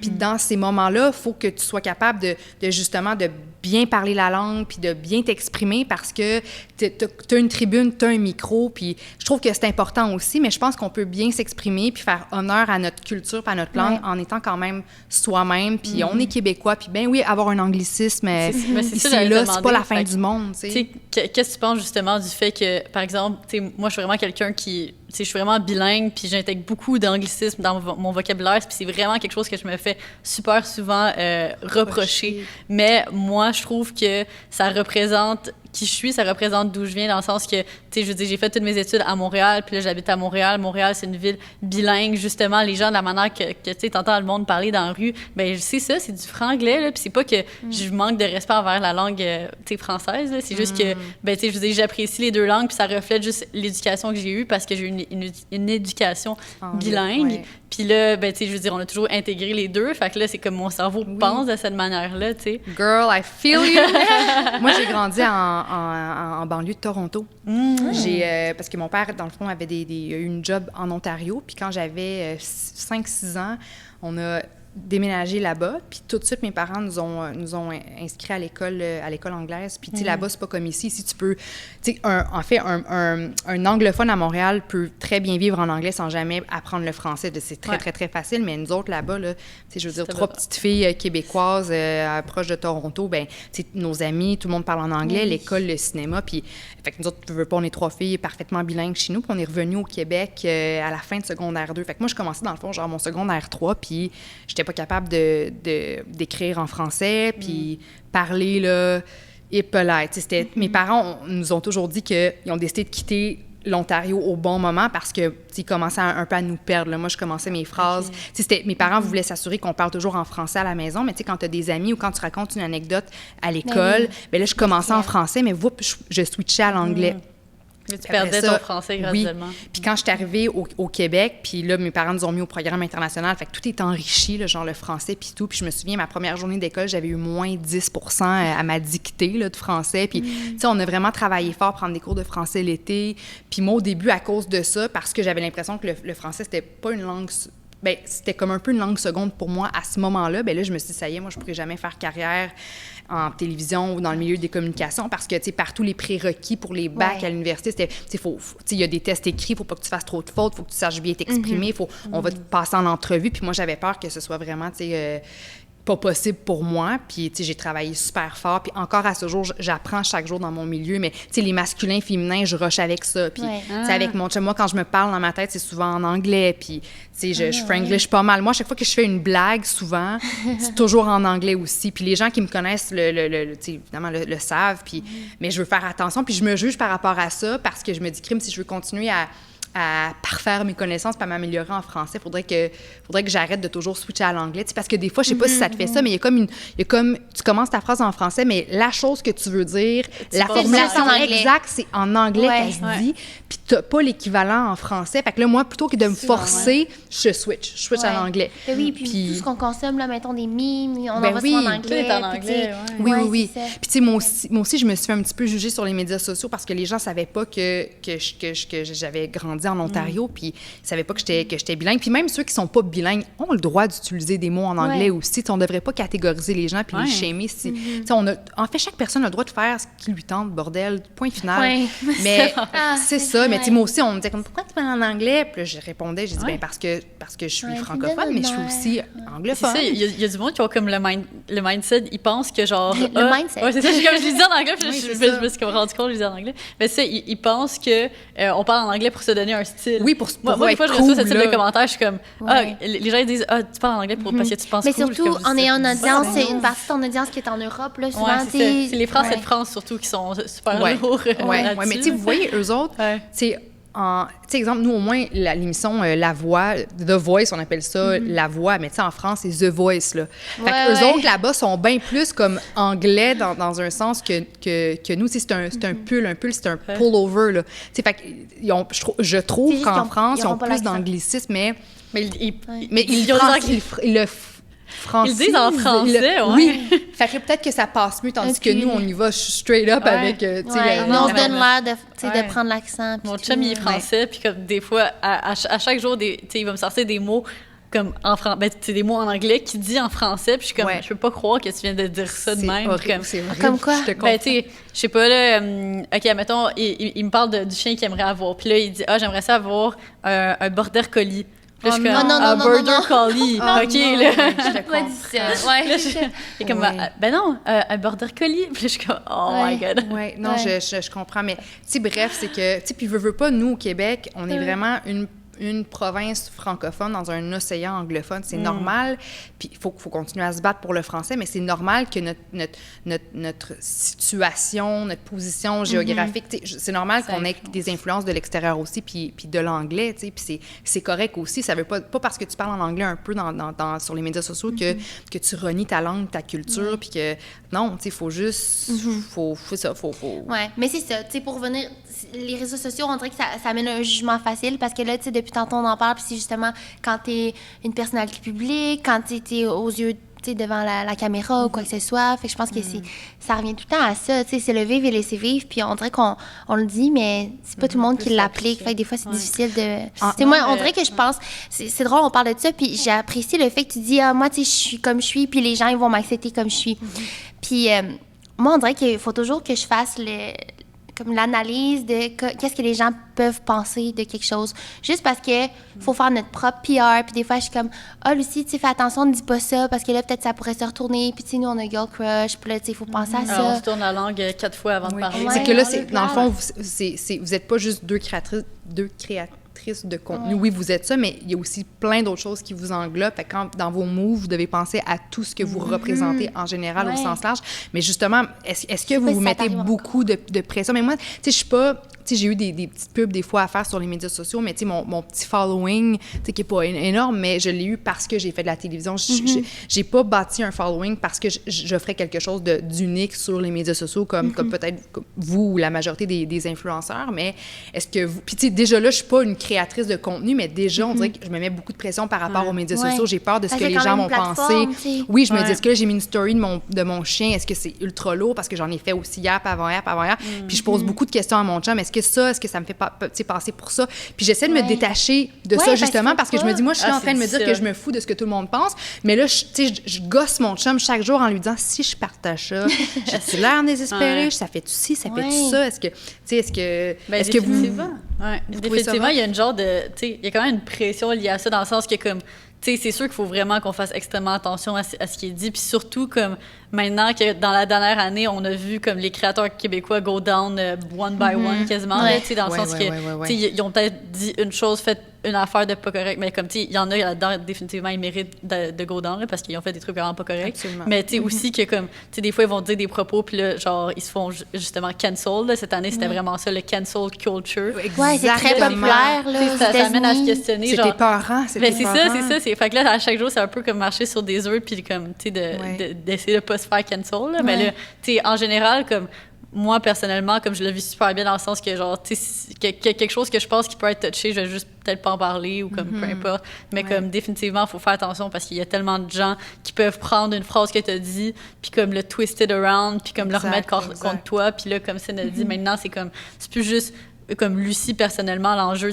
c'est OK, ben c'est nos entreprises aussi. C'est la marque, c'est ça, la marque Lucie, la marque Cindy. C'est ça, exactement. Fait que, mais tu sais, moi, mettons, quand je publie sur les réseaux, mon mindset, c'est toujours comme, tu sais, d'essayer d'amener quelque chose de positif, puis juste, d'essayer d'avoir un impact positif sur ma communauté. Fait qu'en ayant ce mindset-là, on dirait que je me mets jamais vraiment dans des situations où est-ce que c'est comme extrêmement tendu, genre.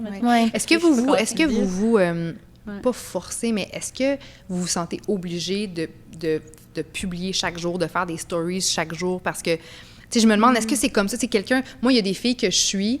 puis j'ai hâte comme d'aller voir leur contenu de la journée. T'sais, on dirait que quand tu es habitué de suivre quelqu'un qui publie chaque jour 30 stories, puis qui te montre, je suis allée magasiner ça, j'ai acheté une nouvelle chaise, j'ai peinturé mes armoires de cuisine, j'ai mangé ça. Là, on dirait qu'après ça, dans ta journée, tu as hâte de dire, bon, ben ma chum de fille, qui n'est pas ta chum de fille nécessairement parce que tu la connais pas, puis elle habite en Australie, mais tu as hâte de voir comme puis sa journée à ma fille. Puis en communication, on appelle ça l'agenda setting. Fait que, tu sais, même à la télévision, tu sais que tu écoutes ça tous les dimanches soirs. Ben là, c'est un peu la même chose, mais retrouvé sur les médias sociaux. Puis pour répondre à ta question, moi, je sens que oui, tu sais, comme sans le savoir vraiment, je m'attends à ce que chaque jour, il faut que je publie quelque chose parce que c'est l'algorithme. Fait que si, exemple, tu publies pas chaque jour, ben, à un moment donné, mettons qu'on prend l'exemple de Instagram, il oublie que tu existes, puis il se dit, toi, tu veux pas créer du contenu, fait que c'est pas ton contenu que je mets de l'avant. Alors que si tu en mets chaque jour d'une certaine manière, c'est ça, nous, notre travail, ça se résume à analyser un algorithme puis vraiment répondre à ça, ce qui est triste en même temps, tu sais. Mais je trouve aussi que comme, tu sais, dans le sens que c'est tellement ancré profondément en nous que c'est rendu une deuxième nature, genre. Fait que, tu sais, c'est comme quasiment que, tu sais, je vais arriver à quelque part, puis c'est beau, c'est sûr, je le prends en photo, puis je me pose même pas la question, c'est comme un réflexe, puis je vais juste le partager directement, tu sais. Fait que je le sens pas vraiment comme un fardeau, tu sais, dans le sens que je me lève pas le matin, puis je me dis, faut absolument que, tu sais, je prenne des stories aujourd'hui. Tu sais, les journées où est-ce que ça me tente pas, je vais juste pas le faire, tu sais. Si je suis pas dans le mood, je vis quelque chose de plus difficile, je vais pas en parler, ou comme, tu sais, justement, si je vis quelque chose de plus difficile, mais là, mettons, ça fait comme 4-5 jours, puis là, je suis prête à en parler, je vais en parler, parce que souvent, c'est ça qui est le fun avec les réseaux, c'est qu'il y a beaucoup de gens, tu sais, qui vont relate à ce que tu dis. Fait que, tu sais, c'est pour ça que, comme, tu sais, toi aussi, je sais que c'est comme ça, on va documenter les bons comme les moins bons moments, parce que c'est ça qui fait en sorte qu'on est humain, puis il y a beaucoup de gens qui se reconnaissent là-dedans, puis comme, c'est tout con, mais il y a plein de sujets ultra sensibles, comme juste, par exemple, le fait de perdre un parent, puis tout ça qu'on a tous les deux vécu, que les gens en parlent juste pas. C'est comme, tu vis ça en silence, tu sais, tu vis ton deuil en silence, puis comme, en vrai, c'est souvent un peu comme... c'est quasiment un peu tabou dans le sens que comme souvent tu sais les autres personnes savent pas trop quoi te dire, puis comme tu t'attends pas vraiment à ce que les autres disent de quoi, mais des fois c'est juste d'en parler que ça fait du bien, puis de se sentir compris. Fait que tu sais, le fait que nous on en parle sur les réseaux, je sais qu'il y a beaucoup de personnes qui m'écrivaient puis qui me disaient aïe, juste de t'entendre en parler, ça me fait du bien, tu sais. Ou mettons j'ai quelqu'un dans ma vie qui vit de la mortalité, un deuil, bien là je sais comment être là pour cette personne-là, tu sais. Oui, puis tu sais, ça va au-delà, mettons, juste du sujet du deuil, tu sais, que tu aies perdu un proche ou pas. De voir quelqu'un dans toute sa vulnérabilité, dans toute sa sensibilité, juste ça, c'est tellement beau, puis c'est tellement inspirant, puis tu sais, justement, ça crée une espèce de connexion. On a envie de se serrer les coudes, on a envie de se soulever, on a envie d'être là pour toi. Tu sais, ça rend la star Instagram humaine, puis ça la rend, tu sais, relatable, puis accessible. Fait que c'est pour ça que je pense que c'est important, puis vous faites bien de le faire, mais de montrer, tu sais, les bons coups comme les moins bons coups. Mais c'est pareil pour toi, tu sais, j'ai l'impression que ton texte, puis toute l'histoire que tu as vécue, ça a dû shifter complètement l'image que les gens avaient de toi, mais pour le mieux, tu sais. Je me demande comme, justement, c'est quoi tu sais, on parlait des réseaux sociaux, l'utilisation que tu disais, je considère pas vraiment avoir, tu sais, ben, pas avoir une plateforme, mais tu sais, je veux pas, c'est comment présentement ta relation avec les gens qui te suivent? J'ai une relation, on dirait, particulière avec les médias sociaux. Tu sais, je suis présente, mais, tu sais, je vais donner un exemple. Quand j'ai quitté mon travail, tu sais, personne ne savait pourquoi j'avais quitté, puis j'ai trouvé ça tough parce que le monde, parce qu'ils disaient, voyons voir qu'elle quitte, la saison d'automne commence en septembre, puis moi, un mois plus tard, j'annonce que je quitte, fait que les gens comprenaient pas, puis tout le monde s'attendait à ce que j'ai une grande annonce à faire, mais je serai plus Miss Météo parce que j'ai un nouveau projet, je serai animatrice de telle émission à TVA. Les gens, c'est ça à quoi ils s'attendaient, puis c'est la question qui revenait souvent. Puis là, tu sais, j'étais comme, il y a des projets, je peux pas en parler, mais il n'y en avait pas aucun projet. C'est un projet personnel. C'est un projet personnel, puis que j'étais pas à l'aise d'en parler à ce moment-là, mais là, j'étais comme absente pendant un certain temps des médias sociaux, ou si je partageais quelque chose, c'était une quote, une citation que moi j'avais vue, qui m'inspirait, puis je la repartageais, mais je me mettais pas moi vraiment en stories ou en photo, puis je perdais des abonnés. Fait que là, à un moment donné, je me suis dit, oh shit, je perds des abonnés, puis normalement, je devrais pas m'en faire par rapport à ça, parce que j'ai pas envie de m'en faire par rapport à ça, mais malheureusement... Ça te joue dans le mental. Mais c'est parce que aussi, dans le domaine dans lequel je veux évoluer, la radio, la télé, c'est poche, mais il y a certains patrons qui regardent ça. Là. Moi, je me souviens justement, pendant que j'étais à Salut Bonjour, il y avait des gens qui disaient, bon, ben parfait, on voit que tu publies même la fin de semaine sur Instagram, tu as tant d'abonnés sur ta chaîne YouTube, parce que j'avais une petite chaîne YouTube à l'époque, mais c'était comme... J'ai pas aimé ça. Bref. Okay. C'était pas pour moi, mais bref, tu sais, qui regardaient ça, puis bon, ben, puis tu sais, veux pas, les filles, je vous pose la question, là, mais mettons, vous avez le choix entre moi puis une autre fille pour venir faire, je sais pas, un show de télé avec vous, là, OK? Puis il y a un boss dans tout ça. Fait qu'il y a moi puis une autre fille, puis on se ressemble beaucoup, là, à talent égal, on apporte les... Tu sais, il y en a pas une qui est plus forte que l'autre, là. Fait qu'à talent égal, il y en a une qui a 800 abonnés sur Instagram, puis il y en a une autre qui en a 70 000. Bien, laquelle vous prenez? Vous prenez celle qui a 70 000 abonnés, parce que chaque story qu'elle va faire de votre travail, du show de télé, du show de podcast, peu importe, bien, ça va être partagé auprès de ses 70 000 abonnés, puis ça va vous donner un reach. Donc, malheureusement, pour moi, conserver quand même un certain nombre d'abonnés, idéalement, c'est important, parce que je sais que ça peut avoir un impact sur les contrats, sur le travail, parce qu'on m'a prouvé que ça avait un impact, tu sais, puis je trouve ça poche aussi. C'est vrai, mais en même temps... industry, c'est rendu tellement de même, là. C'est ça, mais je trouve ça triste, parce qu'en même temps, c'est justement qu'est-ce qu'on n'a pas comme idée pour ce podcast-là. Tu sais, on a invité une sexologue, une bachelor en sexologie plutôt. Tu sais, Laurence de tantôt, tu sais, les deux sont pas sur les réseaux sociaux, puis le but, nous, c'était vraiment d'inviter des gens qui fit avec le sujet, puis genre, qui ont quelque chose à apporter. Fait que c'est tellement triste, parce que oui, dans le modeling, à la télévision... Oui, et puis même dans le milieu comme des coiffeurs, là, j'ai un coiffeur qui me disait, il y a telle autre fille qui a été invitée au New York Fashion Week pour faire telle affaire, puis il dit, crime, il dit, elle a très peu d'expérience, puis moi, c'est comme mon rêve d'aller là, puis j'ai bâti ma carrière en fonction pour arriver là un jour, puis dans le fond, il y a su qu'il l'avait pris elle parce qu'elle avait un plus gros reach sur les médias sociaux que lui, qui alimentait pas vraiment ses plateformes. Puis moi, on dirait qu'à chaque jour, c'est la journée où je délite tous mes comptes. On dirait que ça me tente plus de mettre de la pression par rapport aux médias sociaux, mais en même temps, j'aime ça, les médias sociaux aussi. Tantôt, j'ai pas trop entendu l'entrevue au complet, mais vous avez parlé de TikTok un peu, là. Puis, comme là, je sais que c'est TikTok. C'est pas de TikTok. Mais tu vois, j'ai découvert ça, moi aussi, puis je suis là-dessus. Puis je disais à mon chum, j'ai dit, c'est le média social que j'ai attendu toute ma vie parce que la petite fille comme plus artiste puis comédienne en moi qui aime danser puis chanter trouve enfin comme une façon d'être créative sur les médias sociaux parce que je veux pas Instagram.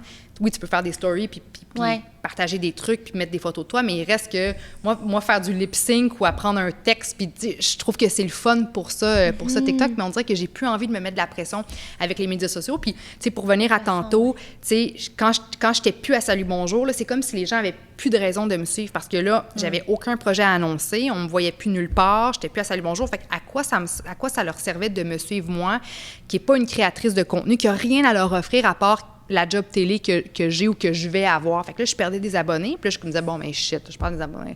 Faudrait peut-être que je commence à être un petit peu plus active sur Instagram. Fait que là, je partageais du contenu, mais plus je partageais du contenu, plus je continuais à en perdre. Parce que là, je partageais du contenu, tu sais, j'avais pas de créneau, j'avais pas d'identité comme genre d'influenceuse dans un sens. Puis j'avais pas de job non plus en télé. Fait que le monde était comme, what the fuck? Puis ils se désabonnaient. Fait que je me dis, garde, la merde. Puis là, ben, ça a un petit peu changé. Attaché en plus de ça. Là, oui, c'est vraiment... parce que c'est pas personnel au fond non plus. Non, c'est ça. Puis je me dis, bon, ben, tu sais, puis surtout, c'est arrivé dans une période où j'étais en pleine guérison, puis où j'avais, tu sais, pas d'estime, puis je me sentais tellement vulnérable. Fait qu'après ça, en plus, quand tu vois que le monde veut juste plus te suivre, puis qu'ils ont plus envie, tu sais, qu'ils s'en foutent de toi, tu te dis, est-ce que quelqu'un peut me donner une bonne nouvelle à quelque part? C'est pas la bonne. Mais là, tu vois, aujourd'hui, je me dis... C'est détaché. Je veux dire, j'aime ça, les médias sociaux aussi. Ce serait mentir de vous dire le contraire, mais j'aime ça, donc je suis encore active. Il y a des journées où je publie rien, mais là, je veux dire, j'ai écrit un livre, fait que le monde achète le livre, puis me tag. Fait que je reshare en ce moment. Je partage pas de photos de ma face nécessairement. J'ai rien à partager, sauf du feedback par rapport à mon livre. Puis regarde, si les gens veulent se désabonner, qu'ils se désabonnent. S'ils veulent me suivre, qu'ils me suivent. Mais je veux plus, je refuse de me mettre de la pression par rapport à ça parce que un moment donné, ça finira plus. Là, c'est tellement vrai.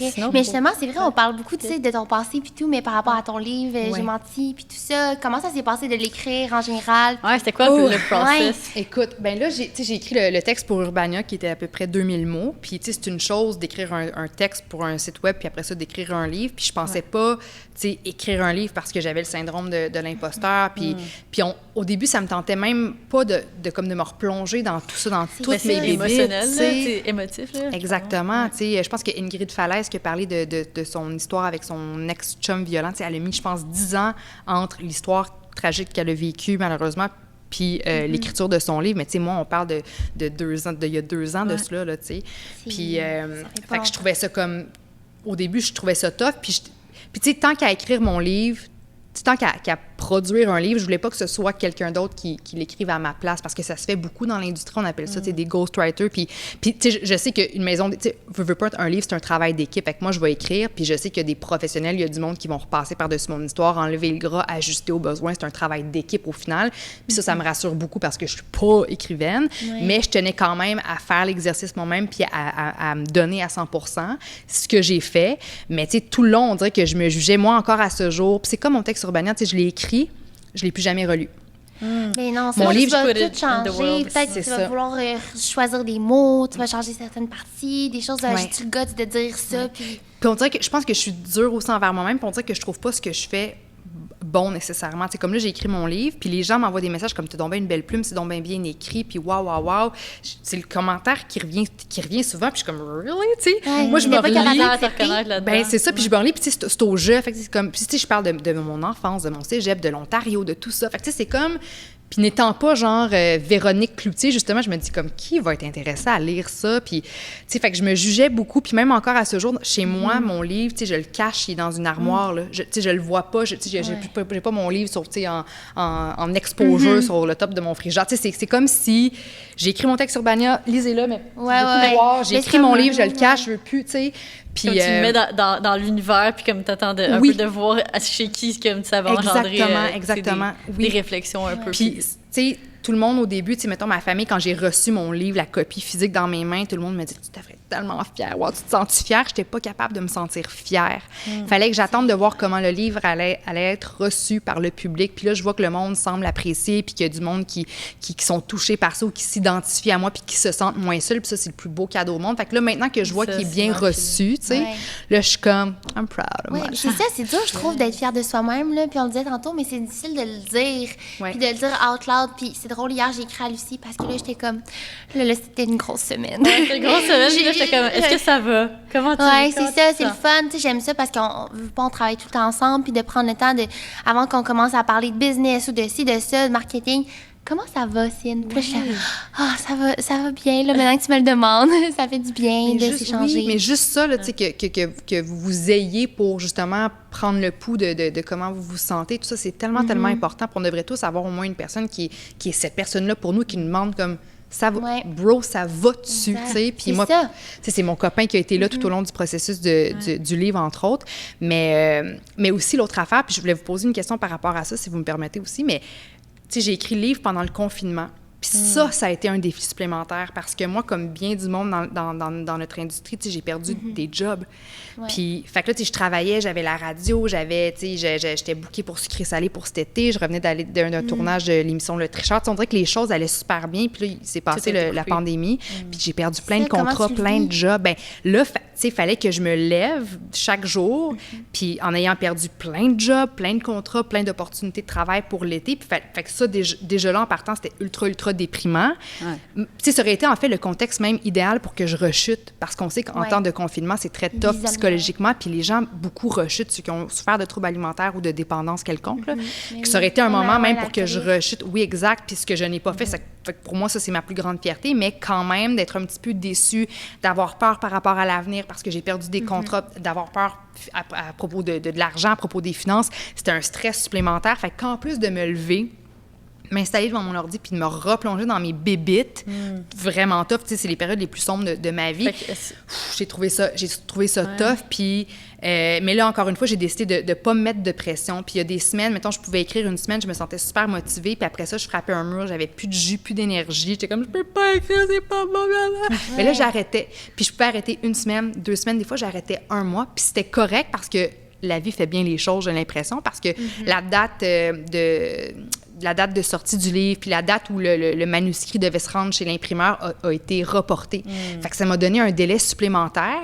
Puis ça, c'était parfait parce que moi, ça m'a permis de prendre mon temps. Puis tu sais, au début, quand on me dit, hey, on ça tente d'écrire un livre, parce que les maisons d'édition m'approchaient, puis j'étais comme, je sais pas. Mais c'est pas comme toi d'emblée qui a décidé. Est-ce que c'est un projet que tu avais déjà avant toute l'histoire de COVID, ou est-ce que c'est comme quand tu es tombé en confinement, tu étais comme, OK, je vais me trouver un nouveau projet, puis là, c'était comme l'idée du livre? Parce que je trouve que c'est vraiment un parfait projet de confinement. C'est dans le sens que comme ça va, tu l'avances bien plus rapidement, je pense, quand tu es comme toute seule chez vous, tu es concentrée, tu es focusé là-dessus, versus dans la vie active, c'est comme, il faut que tu essaies de squeezer des petits moments. Ben, tu vois, tu dis ça, puis moi, je pense que c'est le contraire, en fait, pour moi, parce que j'ai commencé, premièrement, pour répondre à la question, j'ai écrit mon texte sur Urbania, puis après ça, les maisons d'édition m'ont approché pour me dire, ça te tente-tu d'écrire un livre? Au début, je disais non, parce que je croyais pas en moi, je croyais pas en mes capacités, puis j'avais peur, comme je voulais l'écrire moi-même, je pensais pas que j'allais être capable, j'avais peur de décevoir, j'avais peur de l'échec, j'avais peur de produire quelque chose qui soit un flop, puis après ça, je me suis dit, hey, si jamais c'est un flop, au pire, ça me regarde plus rendu là, moi, je l'aurais fait, puis je vais être fière de moi, peu importe la réception la manière dont le livre est reçu. Puis c'est pour ça que finalement, j'ai accepté. Mais j'ai commencé à l'écrire. Puis au début, moi, je disais à ma gang, à la maison d'édition, comme, je vais vous faire ça en 2 mois, là, no stress. Je vais écrire. Non, j'avais oublié à quel point le propos était lourd. Puis des trucs de l'enfance que j'avais refoulés aussi.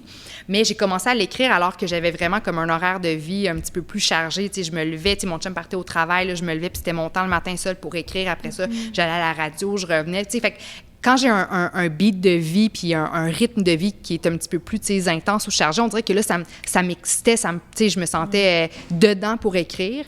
Là, après ça, il y a eu le confinement puis il y a eu les pertes de job, ça m'a gossé, ça m'a vraiment joué sur le moral. Mais là, on dirait que, tu sais, d'avoir mon chum à la maison aussi tout le temps parce que lui est dans le même domaine puis fait que les contrats, tu sais, ont arrêté de se présenter à lui. Fait que lui est à la maison, fait qu'on regarde des séries de télé, on se couche à 3 heures du matin. C'est dur d'établir une routine. Puis je sais pas si ça vous a fait ça, mais on dirait que tout le monde à qui j'ai parlé qui gagne leur vie en écrivant des livres ou qui... Tout le monde se sentait un petit peu démotivé puis moins productif, j'ai l'impression. Puis moi, ben j'ai vécu ça aussi, tu sais. Puis c'est pour ça que je suis contente qu'il y ait eu des délais par rapport à mon livre parce que ça me donnait le temps de prendre le temps, finalement. Puis ça a été... puis ça m'a pris, tu sais, au lieu de 2 mois, ça m'a pris genre 6 mois de l'écrire, là, un peu plus. Fait que tu l'as sorti tout récemment, ça veut dire? Oui, c'était-tu le 22 octobre? Oui, 22 octobre. Ou le 15 octobre? 22 ou 15, là, autour de ça. Là, ça va. Oui. Le 15, félicitations pour ça. Ben, merci. C'est vraiment un beau projet, une belle aventure. Puis après ça, comme tu dis, tu le regardes pas, mais tu sais, il est tout là si jamais tu as besoin de tes référés. Les gens, après ça, ils lisent puis ça te remet dedans. C'est tellement le fun. Oui, puis tu sais, ça, mon plus beau cadeau, c'est de voir que je suis capable d'aider les gens. Puis le message qui revient beaucoup, c'est j'en reviens pas que tu t'es mis à nu comme ça, j'en reviens pas que... Parce qu'il est trash par endroits, mon livre, là, puis il est dark en titi. Mais justement, ça revient à ce que je vous disais plus tôt. Tu sais, j'avais envie de raconter mon histoire. Tu sais, l'histoire que moi, j'aurais aimé avoir quand j'étais à mon bas fond, puis dans ma période la plus sombre, parce que, tu sais, on dirait qu'à chaque fois qu'on parle des troubles alimentaires, même ceux qui ont gravement souffert de ça, tu sais, vont juste dire, oui, j'ai souffert d'anorexie, ou ouais, j'ai eu des petits problèmes de binge eating, moi aussi, mais il y a personne qui va réellement raconter à quoi ça ressemble le quotidien, là, quand tu souffres de ces problèmes-là, parce que c'est tellement...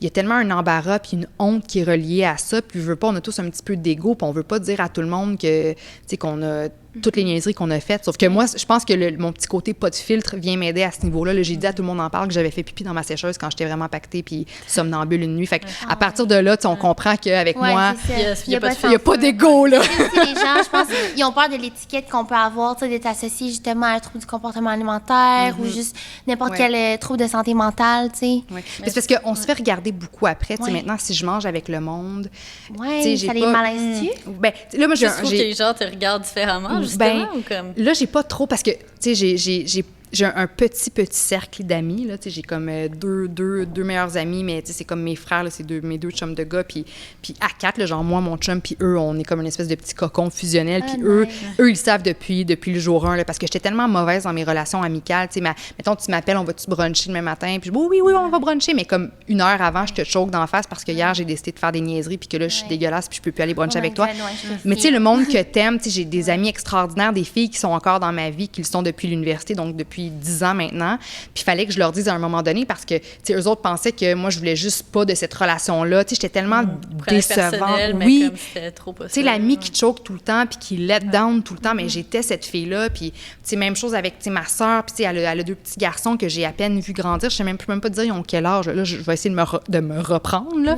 Mais c'est ça. Fait que, tu sais, le monde qui me connaissent bien, me regardent, vont pas m'observer puis me scruter, mais il reste que... je sais pas si on a un meeting avec du monde qui me connaît pas, mais qui ont lu mon texte ou mon livre, peut-être qu'ils vont... je sens un peu plus le regard. Je sens qu'on me regarde de la tête haut, puis on check mon corps. Je le ressens. Puis je sais pas si c'est juste dans ma tête, parce que mon corps a effectivement changé, mais quand tu commences à la télévision, puis tu pèses moins de 100 livres à 5 et 9, puis que tu prends 50 livres, là, ben c'est sûr que le regard va changer. Puis c'est d'accepter ça aussi, puis tu les sens, là, les yeux, puis qui check, puis regarder, à l'épicerie, on regarde qu'est-ce qu'il y a dans mon panier, tu sais. Là, c'est moins pire parce que j'ai un masque, puis on me reconnaît moins, là, mais j'habite dans Hochelaga, puis c'est très très francophone. On dirait que tout Hochelaga au complet regarde Salut, bonjour. Puis, fait que, tu sais, je me sentais, c'est ça, un petit peu plus regardée. Mais maintenant, regarde, je dis tout. Je veux dire, j'ai tout dit. Je dis tout dans l'entrevue. J'ai tout dit dans mon livre, tout dit dans mon Urbania. Fait que faites-en ce que vous en voulez. Là. C'est une certaine liberté que tu donnes à toi-même, tu sais. Oui. Ah, mais c'est important que tu dises ça parce que tantôt, tu m'as posé la question, tu sais, pourquoi est-ce que tu as décidé d'en parler? Puis j'ai décidé d'en parler pour prouver que la guérison à 100%, c'était possible. Mais j'ai aussi voulu en parler pour me libérer de ce gros fardeau-là parce que, tu sais, en raison de la fluctuation de poids, tu sais, les gens me demandaient toujours si j'étais enceinte ou me disaient « Ouais, t'as pris du poids, tu sais. Fait que des commentaires à propos de mon physique, des commentaires à propos de pourquoi est-ce qu'on ne voit plus à la télé, t'es rendu où? J'en avais plein mon cul de ça. Puis de dire à tout le monde, laissez-moi être. Voici mon corps, voici ma prise de poids, voici pourquoi je travaille pas. Arrêtez de me poser ces questions-là. Tu sais, ça me dédouanait, ça me libérait, puis ça me permettait en même temps d'être enfin moi à 100%, puis de laisser la chance à mon corps d'être tout ce qu'il a besoin d'être en ce moment pour se guérir, pour se réparer. Puis ça me permettait aussi de mieux vivre avec le fait que je travaillais moins. Je passe des années à travailler à temps plein, salut, bonjour le matin, sucré salé le soir, des trucs entre tout ça, à j'ai quelques contrats sporadiques ici et là, puis ça me permettait donc, en annonçant ma vérité, de mieux vivre avec chaque aspect de ma vie, tant personnel que professionnel, de mieux vivre aussi avec mon corps et avec tous les changements qui prenaient forme dans ma guérison. Puis tu sais, juste le fait, je pense, de tout écrire, de tout genre let it out, puis le mettre sur papier, ça a dû être tellement libérateur. C'était tellement thérapeutique, là, vraiment. Tu sais, je pense que j'ai plus de larmes qui me restent dans le corps, là. Quoique non, je suis toujours sur le bord de pleurer tout le temps dans la vie, là, mais non, c'était super thérapeutique. Sensible. Très sensible. Ouais, moi, je pense que j'ai, tu sais, l'intelligence émotionnelle. Puis ça, je sais pas si vous vous identifiez à ça, mais je trouve que c'est tough en grandissant parce que mettons, si je prends encore l'exemple de ma sœur jumelle qui est plus cartésienne, qui est médecin aujourd'hui, veut pas. Quand tu es jeune puis tu grandis, les matières qui sont valorisées à l'école, c'est les maths, la science, puis nos parents, ils veulent le meilleur pour nous. Puis quel parent n'a pas déjà rêvé que sa fille devienne avocate ou justement médecin? Puis, fait que veut pas, même si les parents veulent pas vous comparer ou veulent pas vous mettre de la pression, veulent pas vous forcer à faire des choses que vous voulez pas faire, la pression existe quand même, tu sais. Puis moi, jeune, tu sais, j'étais Roger Bontemps, puis toujours, tu sais, un peu la tête dans les nuages, toujours dans la lune. Puis en fait, tout ce que j'étais, plutôt que de célébrer ça, puis célébrer comme mon unicité, c'est comme si tout de suite, je me suis comme dit que ce que j'étais, le côté Roger Bontemps en moi, était pas compatible avec la réussite, puis avec le succès, puis avec comme l'atteinte du bonheur. Fait que je pense que l'anxiété puis les troubles alimentaires émergent de là. Tu sais, j'ai comme compris que, OK, moi qui je suis dans la vie, le type de personnalité que j'ai, c'est pas ce type de personnalité-là qui va réussir dans la vie. Fait que là, il faut que je change, il faut que je devienne full bonne à l'école, il faut que je triomphe en mathématiques puis en sciences, il faut que j'aille à l'université, il faut que je mette des sous de côté, il faut que j'aille le gros char, il faut que j'aille la maison, il faut que, tu sais, puis là, veux pas, il y avait une guerre à l'intérieur de moi, il y a comme vraiment cette dichotomie-là de j'étouffe la vraie moi, l'essence de qui je suis, ma nature, pour être toutes ces choses-là que mes parents veulent que je sois, que la société veut que je sois. Puis en réalisant ça, j'ai comme... Ça m'a aidé à me guérir. Je me retrouve vraiment là-dedans parce que quand j'étais jeune, là, je sais que j'étais super créative. Moi, j'adorais dessiner. Même mon grand-père, il disait à mes parents, faut qu'elle fasse des cours de dessin. Elle aime vraiment ça. Tu sais, moi, je suis enfant unique, fait que je passais juste mon temps à faire des jeux toute seule. Là, fait que dessiner, ça en faisait partie. Puis, tu sais, je trouve que plus je vieillissais, plus je faisais... tu sais, des trucs créatifs, là, mettons des bricolages, des affaires de même. Mais pourtant, quand je me retrouvais plus tard, que je me disais, j'aimerais ça être justement esthéticienne, tu sais, des trucs créatifs, genre avec l'art. Mais là, le monde autour de moi, ben non, pour s'ouvrir des portes, il faut que tu sois en sciences nat, il faut que tu fasses ci. Puis là aussi, la pression des parents, comme tu as dit plus tôt. Puis tu sais, on les aide nos parents, c'est pas leur faute, tu sais, comme ils veulent le meilleur pour nous, mais... Après, je réalise aujourd'hui, sûrement que tu essayais ça, tu sais, d'avoir des bonnes notes là-dedans, en maths ou peu importe que peut-être t'aimais pas vraiment, ben l'univers te le disait, c'est pas fait pour toi parce que justement, ça fonctionnait pas. J'étais allée en sciences nat, j'étais malheureuse, là. Vraiment, là, genre, je sais pas comment j'arrivais à aller faire un examen. Je faisais juste pleurer, genre, j'avais juste pas envie. Puis quand je m'alignais plus vers qu'est-ce que j'aimais, fait qu'après ça, je voulais juste terminer. Fait que j'ai fait sciences humaines, genre une petite partie. Puis là, je voyais que j'aidais beaucoup de gens. Mettons, je faisais comme je disais l'autre fois, là, je faisais des feuilles. On avait droit à une feuille de triche, une feuille de révision à l'examen. Mais là, moi, je la faisais puis je la vendais. Mais tu sais, aujourd'hui, j'y pense. C'est un lien avec l'entrepreneuriat, genre. Ouais, on voit la fibre entrepreneuriale déjà, c'est ça. Puis là, après ça, ben, tu sais, de faire des vidéos, puis tout ça, tu sais, tout se raligne vers ça. Fait que, sûrement, c'est pour ça aussi que tu te sens bien avec, comme tantôt, TikTok, le truc. Oui, bien, genre, mon histoire, c'est un peu la même, sans être la même directement, mais tu sais, moi aussi, j'essaie de me forcer pour plaire à tout le monde, mais quand j'ai commencé, malgré tout, à m'écouter moi, puis à faire les trucs que moi, je voulais, puis tu sais, veux pas, c'est le fun de réussir à l'école quand même, de trouver une matière que t'aimes, puis d'être bonne dedans, puis de dire, hey, moi, je suis là-dedans, cette matière-là, tu sais, je la domine, c'est comme ma matière, puis je suis bonne là-dedans. C'est le fun d'être fière de soi quand même à l'école, si l'école, c'est pour... Oui, c'est ça.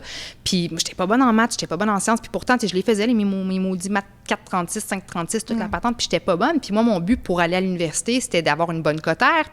Mais écoute, moi, j'ai fait mes sciences maths. Pour début, dire à mes parents que j'allais faire mes sciences humaines sans maths, là, ça a mal été reçu chez moi, là, OK? Puis, mais quand même, contrairement à bien du monde, moi, j'ai tripé sur mon cégep en sciences humaines. J'ai trippé sur mes cours d'histoire, sur mes cours de politique. J'ai adoré, puis j'ai eu une super de bonne cotère, genre 33, j'ai eu une bourse pour aller à l'université. Fait en me rapprochant toujours des trucs qui me passionnaient moi, j'ai toujours réussi à réussir finalement. Puis là, il y a une valorisation, puis il y a une fierté, puis il y a une confiance qui se bâtit grâce à ça. Fait que tout de suite, à ce moment-là, j'ai comme compris que, OK, tes parents vont te dire des trucs ou la société va te dire des affaires, puis écoute d'une oreille, mais suis ton cœur. Suis ton cœur parce que à chaque fois que tu fais ça, crime, ça fonctionne, puis t'es bien, puis t'es heureuse, t'es alignée. Exactement. Je suis tellement d'accord avec ça. T'sais, moi, ça me rappelle tellement comme la période la plus difficile dans ma vie jusqu'à présent.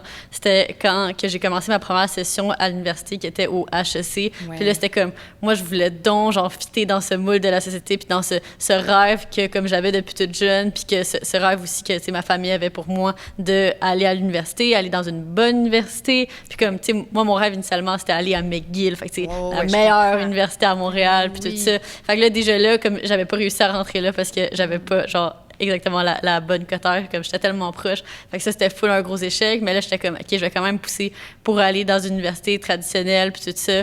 Mais comme à ce moment-là, mes trucs sur les réseaux commençaient, tu sais, à take off, puis comme, tu sais, j'appréciais vraiment de plus en plus ça, tu sais, le fait de faire des vidéos, d'être, tu sais, dans la création, puis tout ça.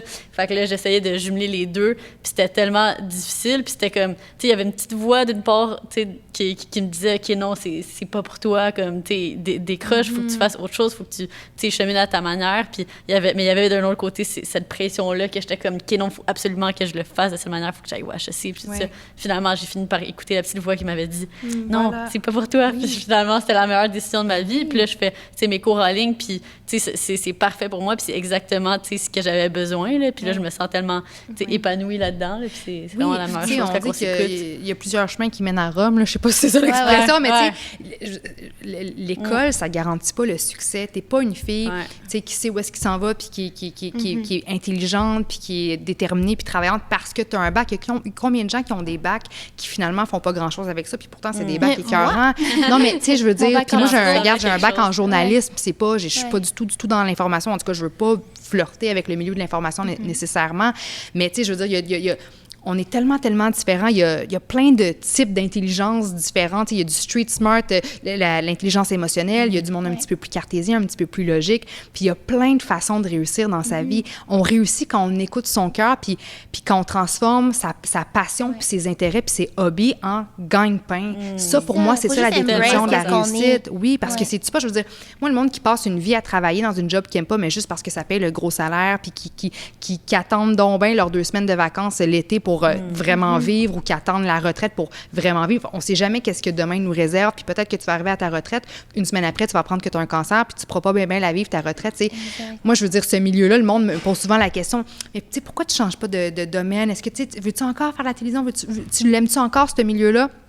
J'aimerais ça vous dire que non, je l'aime pas puis que je veux devenir comptable. J'aimerais ça vous dire ça parce que je trouve que ce serait pas mal plus simple, plus stable.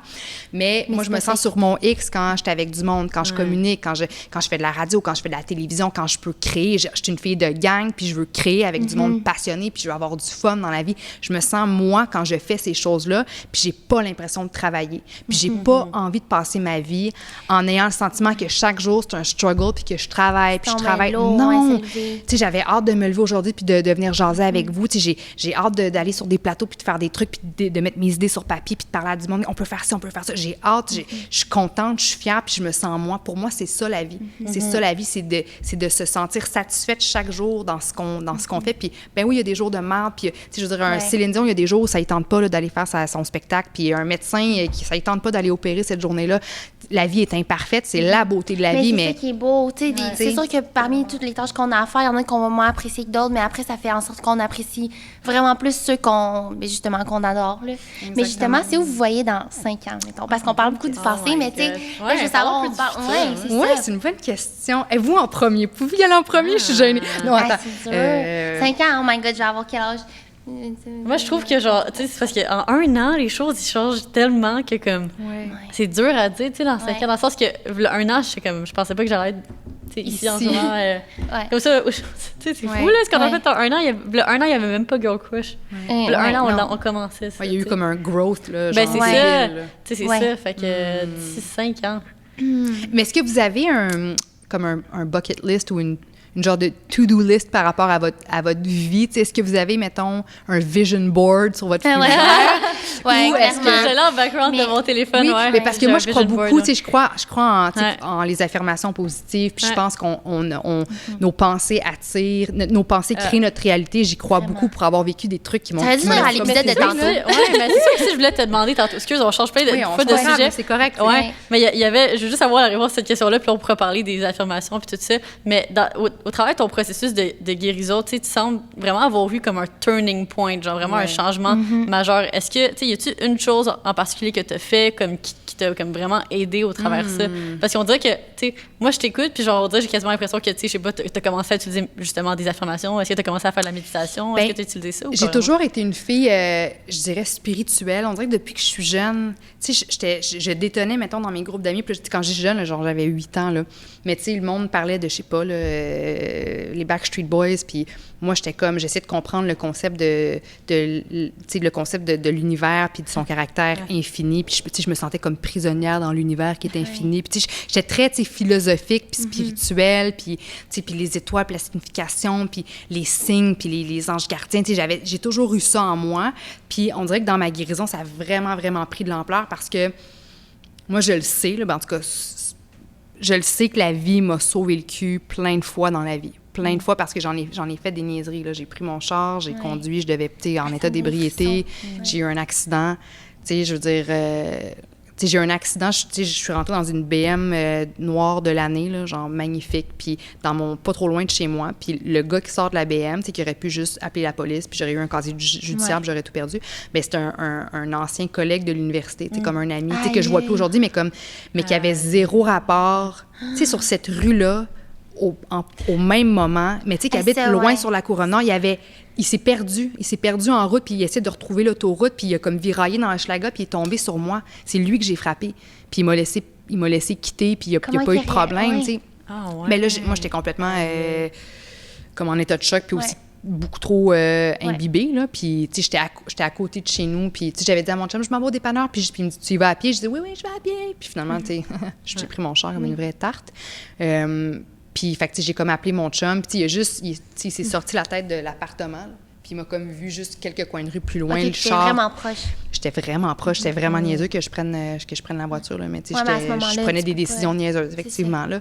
Mais ça, c'est un exemple parmi tant d'autres. Tu sais, j'ai vraiment l'impression que tout au long de ma vie, que comme, tu sais, j'étais sous une bonne étoile, puis je le suis encore parce que, tu sais, pour vous dire, ben honnêtement, dans les 2 dernières années, quand j'ai quitté Salut Bonjour puis que le téléphone sonnait pas, là, tu sais, je veux dire, je veux pas l'argent que j'ai mis de côté en banque, puis il faut dire qu'avec mon trouble alimentaire, la boulimie, je dépensais une somme faramineuse d'argent chaque semaine, là, facilement, là. Tu sais, ça tournait autour de 1000 $, là, chaque semaine. Ah ouais, juste... en nourriture et en alcool. Exactement. Puis, tu sais, j'avais un très, très bon salaire, puis j'avais mis beaucoup de sous de côté, puis je suis pas une fille qui dépense beaucoup, tu sais, je me fais couper les cheveux une fois par année, tu sais, je veux pas chez la manicuriste, tu sais, je magasine pas beaucoup. Puis, tu sais, à l'époque, on avait un petit demi-sous-sol dans Hochelaga, moi puis mon chum, puis on se partageait une petite voiture, une Eco Toyota. Tu sais, mon chum, c'est un gars simple, puis il veut pas...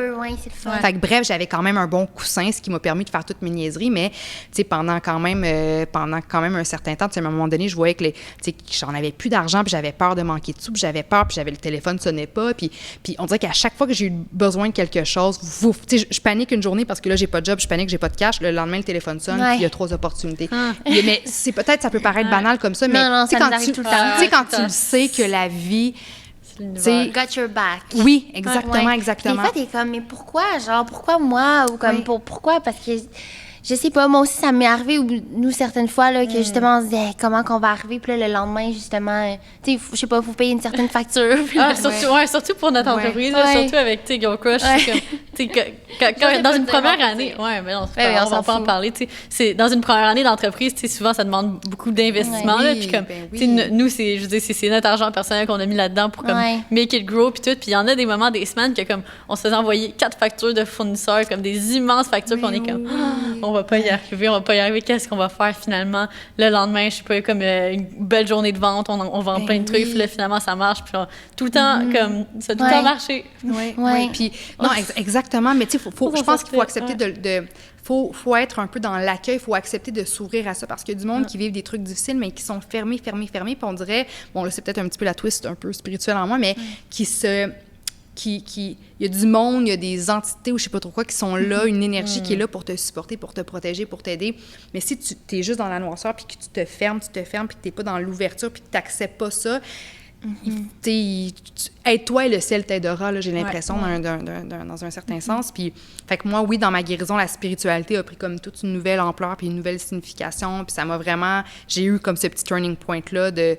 Puis mon chum, il arrêtait pas de me dire, tu sais, Joanie, la journée que tu vas commencer à prendre soin de toi, à t'aimer inconditionnellement, à honorer qui tu es, à ressortir la petite Joanie que tu as enfouie, la petite Roger Bontemps que tu pensais qu'il allait pas réussir, bien, ressors-la, honore-la, aime-toi, prends soin de toi, puis tu vas voir à ce moment-là, la vie va mettre sur ton chemin des opportunités puis des trucs qui sont à la hauteur du bonheur et du bien-être qui va grandir en toi. Fait que ça m'a vraiment inspirée aussi dans ma guérison, puis la spiritualité, puis savoir que je sens que j'ai comme une gang là, autour de moi qui me protège, puis qui m'aide à avancer, puis qui me laisse jamais tomber, tu sais. Ouais, c'est beau de prendre quelque chose autre que pas que soi, mais tu sais, de savoir que quelqu'un got our back, puis genre qu'on peut avancer grâce à ça. Moi, on dirait que ça me rassure beaucoup quand je vis des moments d'incertitude.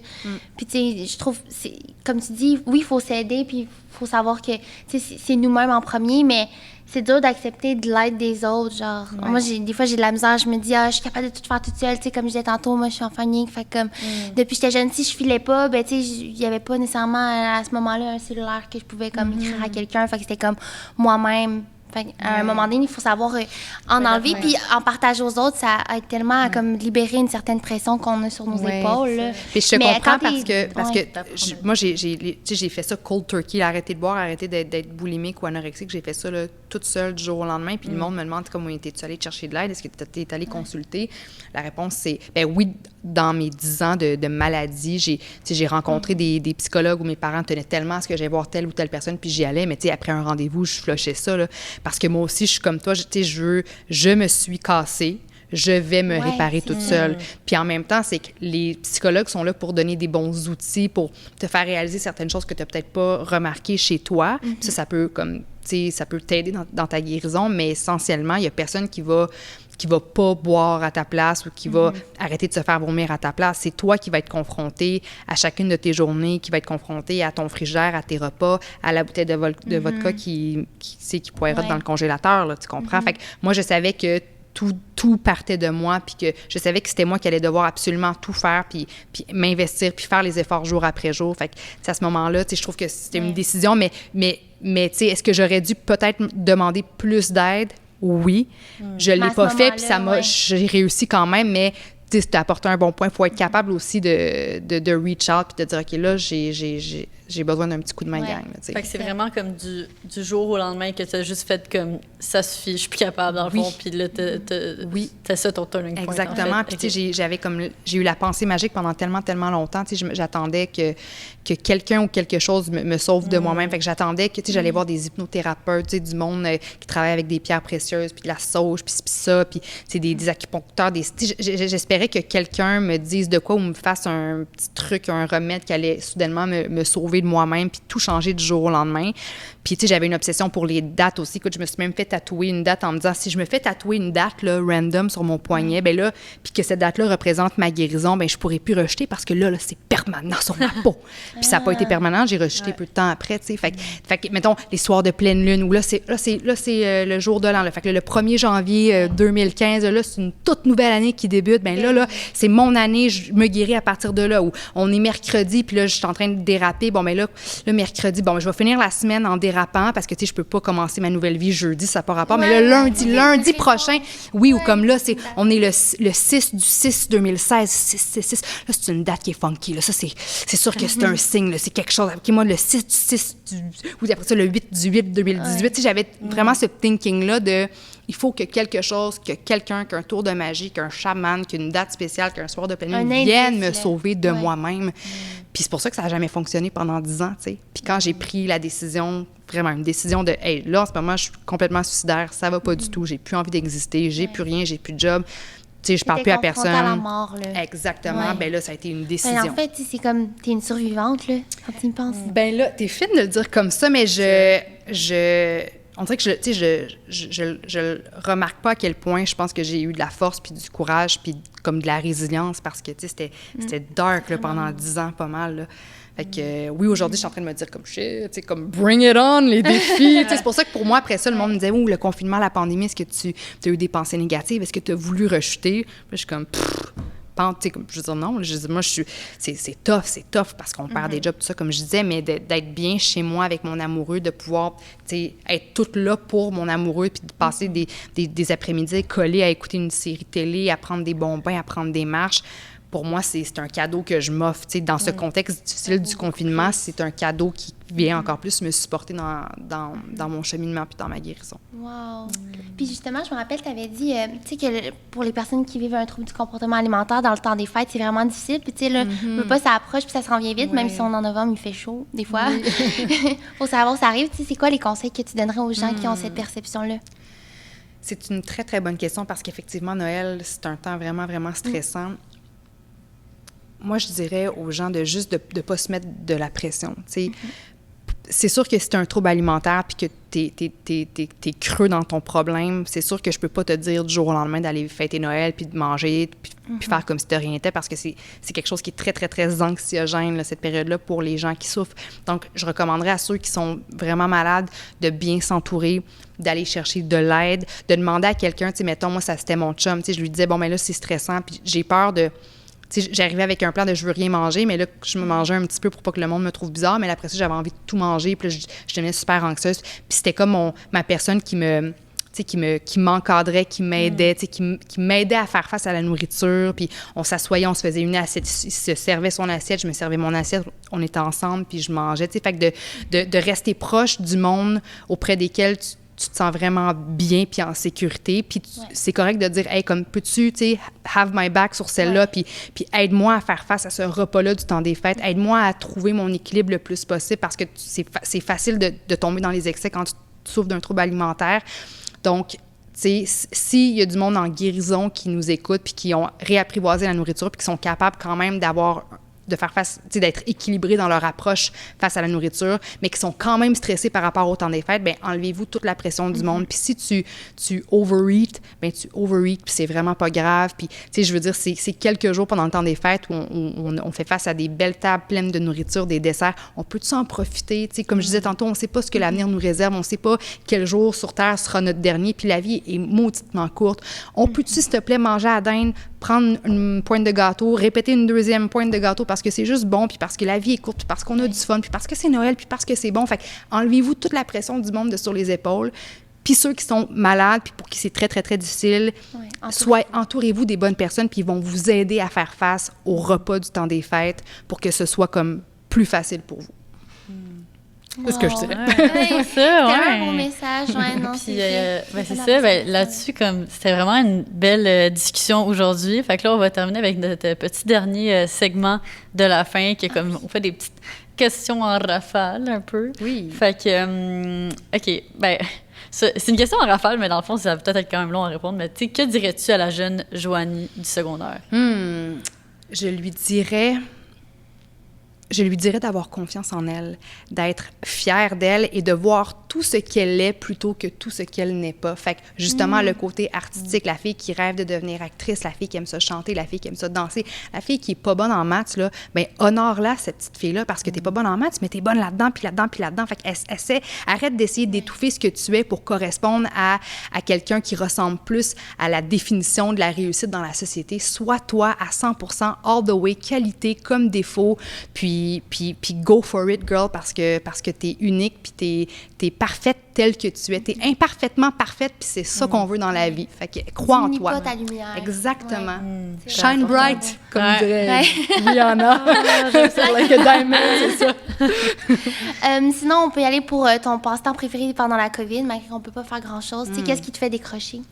Qu'est-ce qui me fait décrocher? J'adore marcher. J'ai découvert que j'adorais marcher. Moi, je suis une fille intense. Fait que dans le sport aussi, des fois, tu sais, quand je me donne. Mais juste de prendre... J'ai passé mon été à prendre des grandes marches, mais genre d'1 heure. Puis on n'est pas dans la marche rapide ou la marche de performance. Je pars avec un podcast ou avec une musique que j'aime.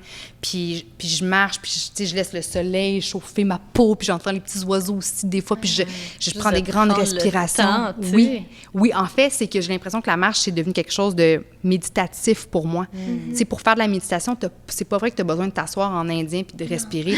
La méditation, ça peut être aller prendre une marche, ça peut être des choses différentes pour différentes personnes. Puis moi, la marche, c'est comme mon moment où je regroupe avec moi-même, puis où je médite, puis où je suis dans la reconnaissance et j'apprécie qu'est-ce qu'il y a autour de moi. Je suis présente, je suis groundée. Ouais. Puis je te dirais que c'est mon passe-temps. Ouais. Tu marches, puis... Exactement. Je suis tellement d'accord que la marche, là, genre moi, avec, comme on dirait que je faisais tellement jamais ça, juste aller prendre une marche avant le confinement. Ouais. Puis là, maintenant, comme j'ai définitivement plus intégré ça, puis c'est comme juste de prendre le temps de comme apprécier la nature, apprécier le soleil sur ta peau. C'est comme t'es tellement plus reconnaissant. Exactement. Puis moi, je pars avec des tunes, des power ballades, là, genre name it, Céline Dion, n'importe quoi. Puis je marche, là, puis c'est comme si... C'est peut-être ultra risible ce que je vais dire, là, mais c'est comme si je m'imaginais presque comme si j'étais dans une scène de film, là. C'est comme en slow motion. Oui, genre. exactement. Avec la musique. Oui, fait que dépendamment des tunes, tu sais, si c'est des tunes un petit peu plus tristes ou rythmées, tu sais, si j'ai une power ballade, je fais comme I'm the shit, puis tu sais, je marche, puis je suis comme... Mais, tu sais, c'est des tunes plus tristes après ça, tu sais, je me mets dans l'émotion. Oui, fait que c'est comme si, je sais pas, il y a quelque chose de ça vient toucher à la fibre créative, tu sais, créative, puis tout ça, puis... J'espère le faire davantage, même quand ça va être l'hiver, là, j'ai l'impression, normalement, tu sais, on part souvent en voyage, nous autres, puis là, ça sera pas ça cette année. Fait que j'espère, comme, tu sais, être capable de trouver un moyen de pas m'isoler. Là, j'ai pensé à la raquette, peut-être, de faire du ski de fond. Tu parlais, tu faisais du sport, c'est quel type de sport tu fais? Ben, j'ai fait du snow pendant longtemps, puis j'ai eu des petits problèmes de genoux. Là, je me suis fait opérer au genou. Fait que là, pour le moment, les sports d'hiver, c'est sur la glace. Mais je continue à prendre des marches quand même l'hiver à l'année longue et tout. Mais là, j'essaie de me mettre un petit peu au yoga parce que, mais tu sais, du yoga, genre restaurateur, tu sais, très peu intense parce que, tu sais, j'ai pas de souplesse, là. Puis, fait que, tu sais, un petit peu de yoga, de la marche. J'aime faire la musculation. Tu sais, je m'entraîne dans un gym. Puis, tu sais, je sais pas pourquoi, là, mais pousser de la fonte, là, I feel alive. Là, fait que tu sais, j'essaie de rester toujours un petit peu active parce qu'encore une fois, juste ça, en tant que tel, l'activité physique, c'est le meilleur antidépresseur qu'il n'y a pas. Puis moi, je vois tout de suite la différence quand j'ai comme une espèce de boost d'anxiété, d'aller prendre une marche ou de faire des petits push-ups à terre. Ça peut durer 2 minutes, là, quelques jumping jacks. Juste ça me... un peu de mouvement. C'est ça, c'est comme on release, puis c'est parfait. Assis, là, exactement. C'est drôle, on a fait du snow, nous, à Dubaï, là, tu faisais du snow. On a fait dans un centre d'achat fermé, c'est vraiment fou. Ah oui, c'est ça, il y a ça là-bas. C'est vraiment un bon endroit pour initier, là, parce qu'évidemment, la côte est toute petite. Ben, tu sais, la côte où est-ce qu'on était tout petite, mais il y a vraiment une piste complète, là, comme c'est assez impressionnant. Puis quand vous faites des voyages comme ça, si c'est pas indiscret, est-ce que c'est, mettons, vous avez comme des deals, des partenariats avec des trucs ou comme vous tripez, on part en voyage puis vous y allez? Ça dépend lesquels, mais on en profite dans ce temps-là quand c'est un brand deal pour justement, tu sais, on est déjà dans un certain continent, fait que why not faire d'autres pays qui sont autour? Oui, je comprends. Fait que souvent, c'est ça. Mettons qu'on a comme une semaine à un certain endroit avec une certaine compagnie, ben souvent, on va faire, OK, ben tu sais, nous, on va continuer notre itinéraire puis on va aller à telle place qui est à côté. Ça vaut la peine. On a fait Dubaï, Taïwan, c'est pas vraiment proche, mais bon. Mais quand même. Dans ce voyage-là, on a fait Londres, Maroc, c'était cool. Ben, c'est vraiment drôle cette fois-là parce que je me rappelle, t'étais comme, OK, après Dubaï, on va aller à Taïwan pour aller voir genre ma mère biologique puis tout ça. Puis ben sa mère. Pas la tienne. C'est moi qui viens de Taïwan. Puis là, je me rappelle, genre jusqu'à temps qu'on arrive dans l'avion entre Dubaï et Taïwan, j'avais jamais pensé à checker genre c'était quoi la distance. On embarque dans l'avion, puis là c'était comme un vol de 10 heures, genre j'étais genre d'où tu m'avais pas dit que c'était censé être à côté. Oh my God. J'étais comme ben là, j'ai pas checké, je pensais que c'était proche. J'étais comme bon, trop tard dans l'avion. T'es allée voir ta mère biologique. Oui. Comment ça s'est passé? Ça s'est vraiment bien passé. Oh my God, j'en aurais tellement raconté. En plus, ça a commencé... tu sais, en fait, j'en avais parlé sur mes réseaux. Tu fasses un show là-dessus au complet, je sais pas si tu l'as fait. Ouais, non, c'est ça. Tu parlais de livres, j'étais comme, je pourrais écrire un livre là-dessus. Mais c'est le fun que Lucie, elle vienne avec moi parce que c'est la deuxième fois que je la voyais cette fois-là. Fait que on en profitait pour comme plus visiter, jaser, puis tout ça. Mais la première fois, c'était vraiment fou comme expérience. J'étais stressée. J'étais vraiment stressée. Puis Taïwan, c'est vraiment différent de les autres pays. Puis tout, là, c'était comme un voyage qui était préparé. On était une gang. Puis une fille que j'avais rencontrée sur les réseaux sociaux, qui elle aussi est taïwanaise. Puis elle m'avait dit, je vais faire ce voyage-là. Tu sais, j'aimerais ça découvrir c'est qui mes parents biologiques, surtout ma mère biologique, là, quand t'as été adoptée, puis elle était comme, tu sais, t'es-tu down de le faire? Fait que, tu sais, d'avoir quelqu'un qui te pousse, justement, puis on dirait que moi, mon identité, c'était pas ça du tout dans ma tête. Moi, je suis québécoise. Oui, j'ai une allure asiatique, mais comme, je refoulais vraiment toute cette culture-là. Je voulais pas vraiment comprendre ça. Fait que d'avoir quelqu'un qui me tend un peu plus la main puis qui le faisait avec moi, on dirait que je me sentais moins seule. Fait que ça a été vraiment une belle expérience. Puis j'ai même fait une vidéo YouTube à ce sujet-là où comme je racontais qu'est-ce que j'aurais écrit comme lettre à ma mère biologique pour qu'elle comprenne vraiment, tu sais, comment je me sentais, là.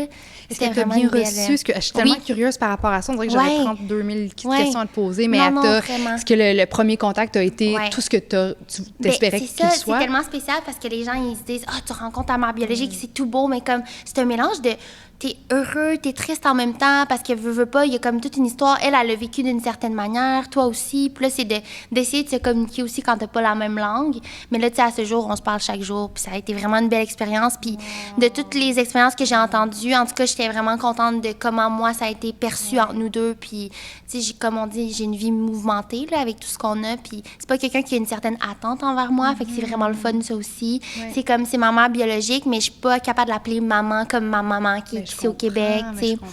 Mais non, c'était vraiment beau d'avoir, tu sais, la réponse à ces questions aussi, puis de voir de quoi j'aurais peut-être l'air, parce qu'elle a l'air vraiment jeune encore. De mettre un visage sur la femme que tu as dû tellement t'imaginer dans ta tête pendant longtemps, tu sais. Mais bravo pour ça, parce que ça prend des guts, tu sais. Oui, puis savoir aussi qu'elle a une belle vie, elle aussi, tu sais, elle a son métier de vie, elle a un nouveau chum, elle a mon petit frère, fait que, tu sais, que Lucie a rencontré, là, il aimait vraiment, il s'endormait sur elle, c'était tellement cute.